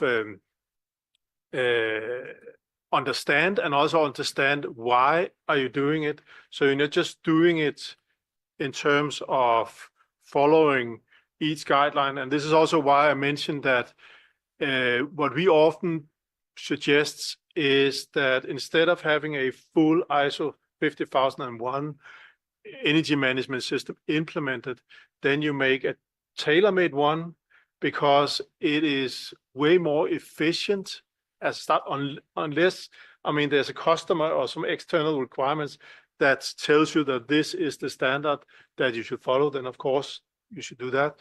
But if you can, I mean, if you can make one that is very much tailor-made to this industry and also to the objective of implementing. So let's say the focus is here to reduce the energy consumption year by year, then this is what we should tailor make the system for, making sure that we keep on having a progress in terms of reaching the targets. And also that we have mechanisms into this system, because a management system does not have a value if it's not supported by the management side, because I mean, you do not get anywhere without any investments. So I mean, you cannot just put it on an energy manager, say this is something you can do and fix. It needs to be very integrated into your whole company policy, that this is a important part. Yeah, I'm not sure if I actually answered your question. But, Yeah. But, Thank you so much, I think, everyone. And now we will ask Arif Gohir Saab to conclude the session. Please, for the way forward for the industries, and also some of the recommendations for the industries and government side as well. Yes, over to you, sir. Thank you very much to all the panelists. When I was asked today to be a panelist, come a person who is to conclude the session on steel, so honestly speaking, I was really worried about it, because I am not a guy who is working on practically on these aspects. I am an agriculturist, agronomist, working on indices, working on national communications and climate science. Thanks to you for inviting me, and I'm lucky that I have been benefited by the thoughts of learned experts from academia, from research side, from the policy side, and from the international advisory sides. So I'm really thankful to you. When we look at an industry or a sector from the hat of the government, two things come into our mind. First thing, if a sector is declared as an industry, its growth is to be regulated. The question is whether we want to regulate it through some subsidies or to make a transformation in the system. Luckily, climate change provides us an opportunity to think beyond the borders, to look into the new perspective of technology, new perspective of low carbon economic growth, of which government is very proponent, not only at the side of the policy, but also on the side of providing finance. Simultaneously, not only the Planning Commission, but the Ministry of Finance, State Bank of Pakistan through Green Taxonomy, even the Ministry of Climate Change through National Climate Sustainable Finance Strategy. So they are working on the instruments. The government is thinking about the carbon credit mechanisms, the government thinking about the decarbonization through the lens of the competitive funding like GCF, JEF, etc., etc.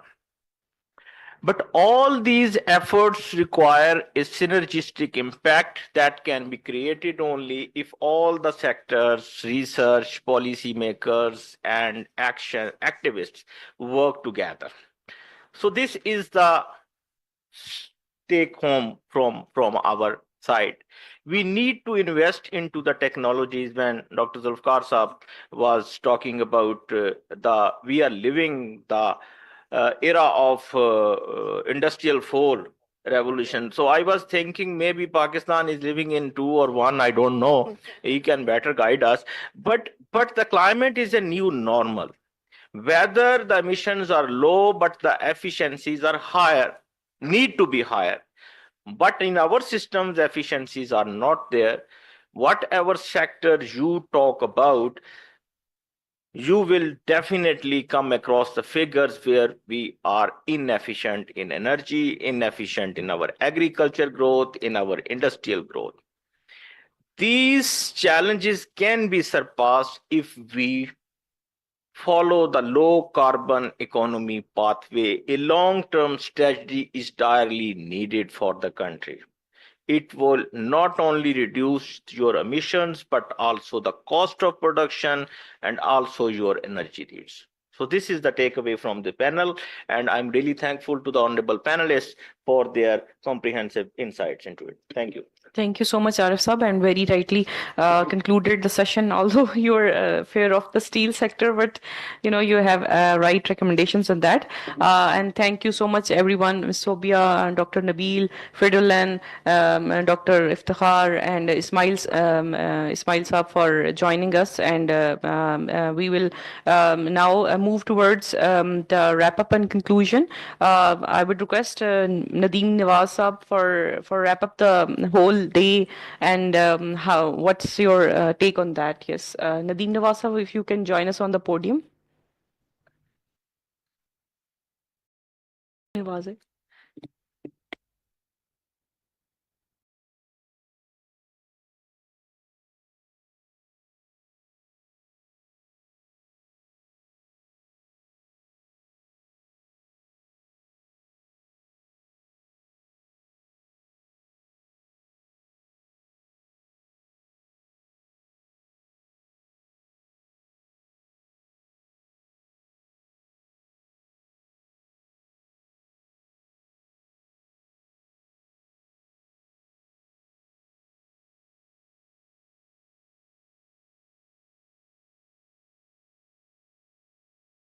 Okay, thank you so much. I was actually just writing the last couple of bullets in the wrap up, so that's why I was a bit late. Sorry about that. But thank you so much for a very interesting day today. I think we covered a lot of ground. I tried to prepare a couple of slides, just wrapping up, I think, some of the discussions. I didn't dare write conclusions because I think there were so many good inputs. So I think it would be wrong for me, at least, to try to conclude on this. I think this discussion on decarbonization of the industrial sector, and especially the steel sector, I think is an ongoing discussion. It will not happen tomorrow or in a short time. I think there has to be a lot of efforts in order for us to to move in that direction. But please allow me to just present a couple of points which I noted down during the discussions and the presentations. I think first of all, hvor her var handfri, eller?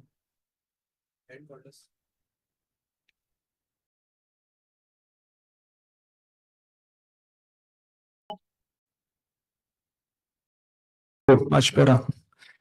I think we had some excellent welcoming remarks from our ambassador to Pakistan, also the MD Nika and Dr. Khalid from STPI.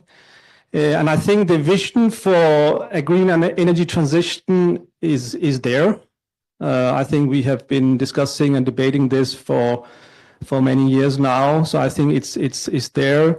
I'm not sure about the exact plan for it. I mean, there are a lot of policies, there are a lot of strategies, there are a lot of action plans.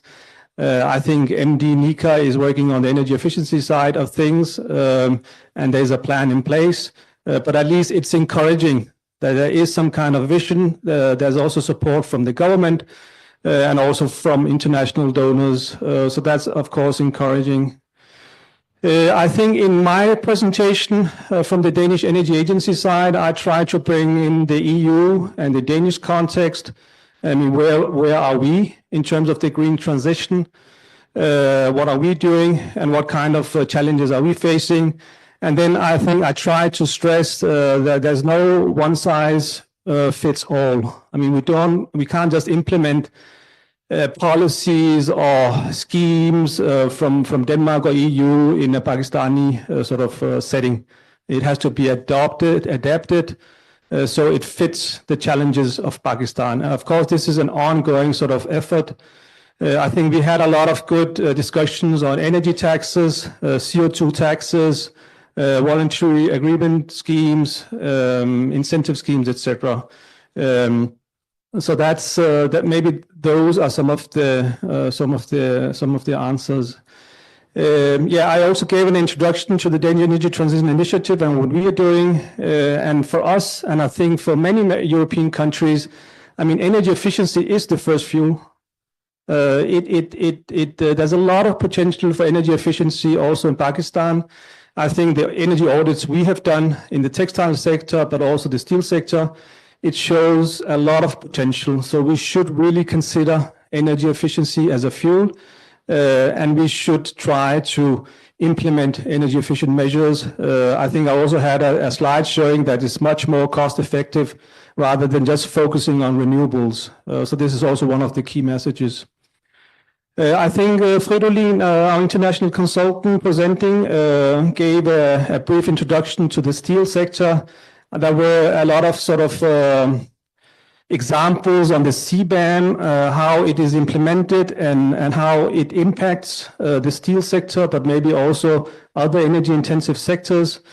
I think you are discussing right now a CO2 tax in Pakistan, which could maybe get you some of the way, but there's still the CBAM to consider. If you want to export to especially Europe, then something has to be done in terms of energy efficiency, but also in terms of greening the products. So that, I think that's important. I think there was a lot of input also on technologies. I mean, which technologies are relevant. I'm not a technical expert, but I think there were many good discussions of which kind of sort of furnaces to use and the pumps and the compressors, etc. I think there are a lot of technologies out there which are energy efficient with a lower carbon footprint. But I think, as always, there's an issue of CAPEX and OPEX. And I think from our perspective, the total cost of ownership is really important. And I think the management in the enterprises should take that seriously. So don't only look at the CAPEX, but look at the total cost of ownership and especially the OPEX. I think we also managed to present some international cases and best practices. Countries working on this, especially I was really impressed of the case from Sweden, 100% sort of carbon neutral steel enterprise using hydrogen, and maybe this is the future. But I also noticed the investment of 6.5 billion euro. So it's a huge investment to have to go into these kind of facilities and plants. And is Pakistan ready for that? Is financing available? It's always a topic. So how can we sort of green the steel sector in Pakistan? Huge investments are required. Yeah, I think we had a very good discussion on the status on where are we in terms of industrial and energy efficiency in Pakistan. There was a presentation about the energy intensity of Pakistan compared to neighboring countries and also competing countries. Energy intensity is quite high. So if we want to improve the exports of Pakistan, then we have to address the energy intensity. Otherwise, there's no chance that Pakistan will be able to compete on the international markets. Also, I think energy efficiency, improving energy intensity actually improves the competitiveness of the enterprises. So it's a win-win. And of course, government has to make some kind of regulatory framework in order to support that. I think coming from Denmark, we strongly believe on the stick and carrot model. There should be stick, of course, but there should be carrots as well. And in my view, and this may be a personal view, but the carrot should always be bigger than the stick. And that will make enterprises and industries move.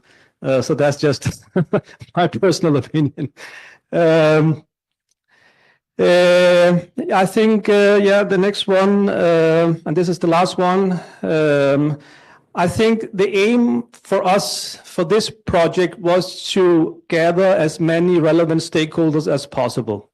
Because, I mean, it's not only the government who can provide the solution. We need to engage everybody in this, as I said in the beginning. I mean, going climate neutral as a society, as a country, or whatever, it requires that all stakeholders contribute and are involved. So I think we have many different line ministries here today. Thank you for participating, offline and offline. Academia were present. We have industrial associations, really important in my view. The associations have to play their role in order to support their enterprises in the green transition. We had some good steel industries who showed in practice, I mean, what can be done, what is the potential. We did an energy audit at Union Steel Tuesday in Karachi. I think Fridolin presented some good examples and some good energy saving projects and potentials. And we have international donors as well, GIZ, World Bank and others present. And I think from our side, I think we are all ready to support the industrial decarbonization in Pakistan and play our role and help as much as possible. So that was really good. And in my view, if I should boil this down, I mean, what are we talking about? Then in my view, it's all about having the right regulatory frameworks and boundary conditions for the industry to make the green transition. CBAM is a EU sort of regulation affecting Pakistan, but I think we should also have the national regulation in place in order to support the industries. The carbon markets provides a good means of finance if we are successful in implementing it. I know some people are skeptic about carbon markets, but I think Pakistan has embarked on this journey, and inshallah you will be successful. But I think there's a long way to go. Energy and CO2 taxes, of course, very, very difficult in any country to discuss. But I think it's a really good mechanism if you want to provide any fiscal incentive to industries, as we have done in Denmark and Europe. Then maybe the CO2 taxes can help you if you sort of recircle that back to the sector. And that's the carrot I think we are looking for. So we have, I fully agree with Dr. Khalid on this. I mean, we need to make use of this CO2 tax in a good way. Future energy prices, we didn't discuss this a lot, but if we make our projections and look at the future energy prices, it seems like they will increase continuously. This will put a pressure on industries. So how do we mitigate sort of those pressures and those impacts? Because right now we can see the electricity prices and energy prices are quite high. Industries are already suffering. but how will it look like 10, 20 years from now? We should take this into consideration in our long-term planning, really important.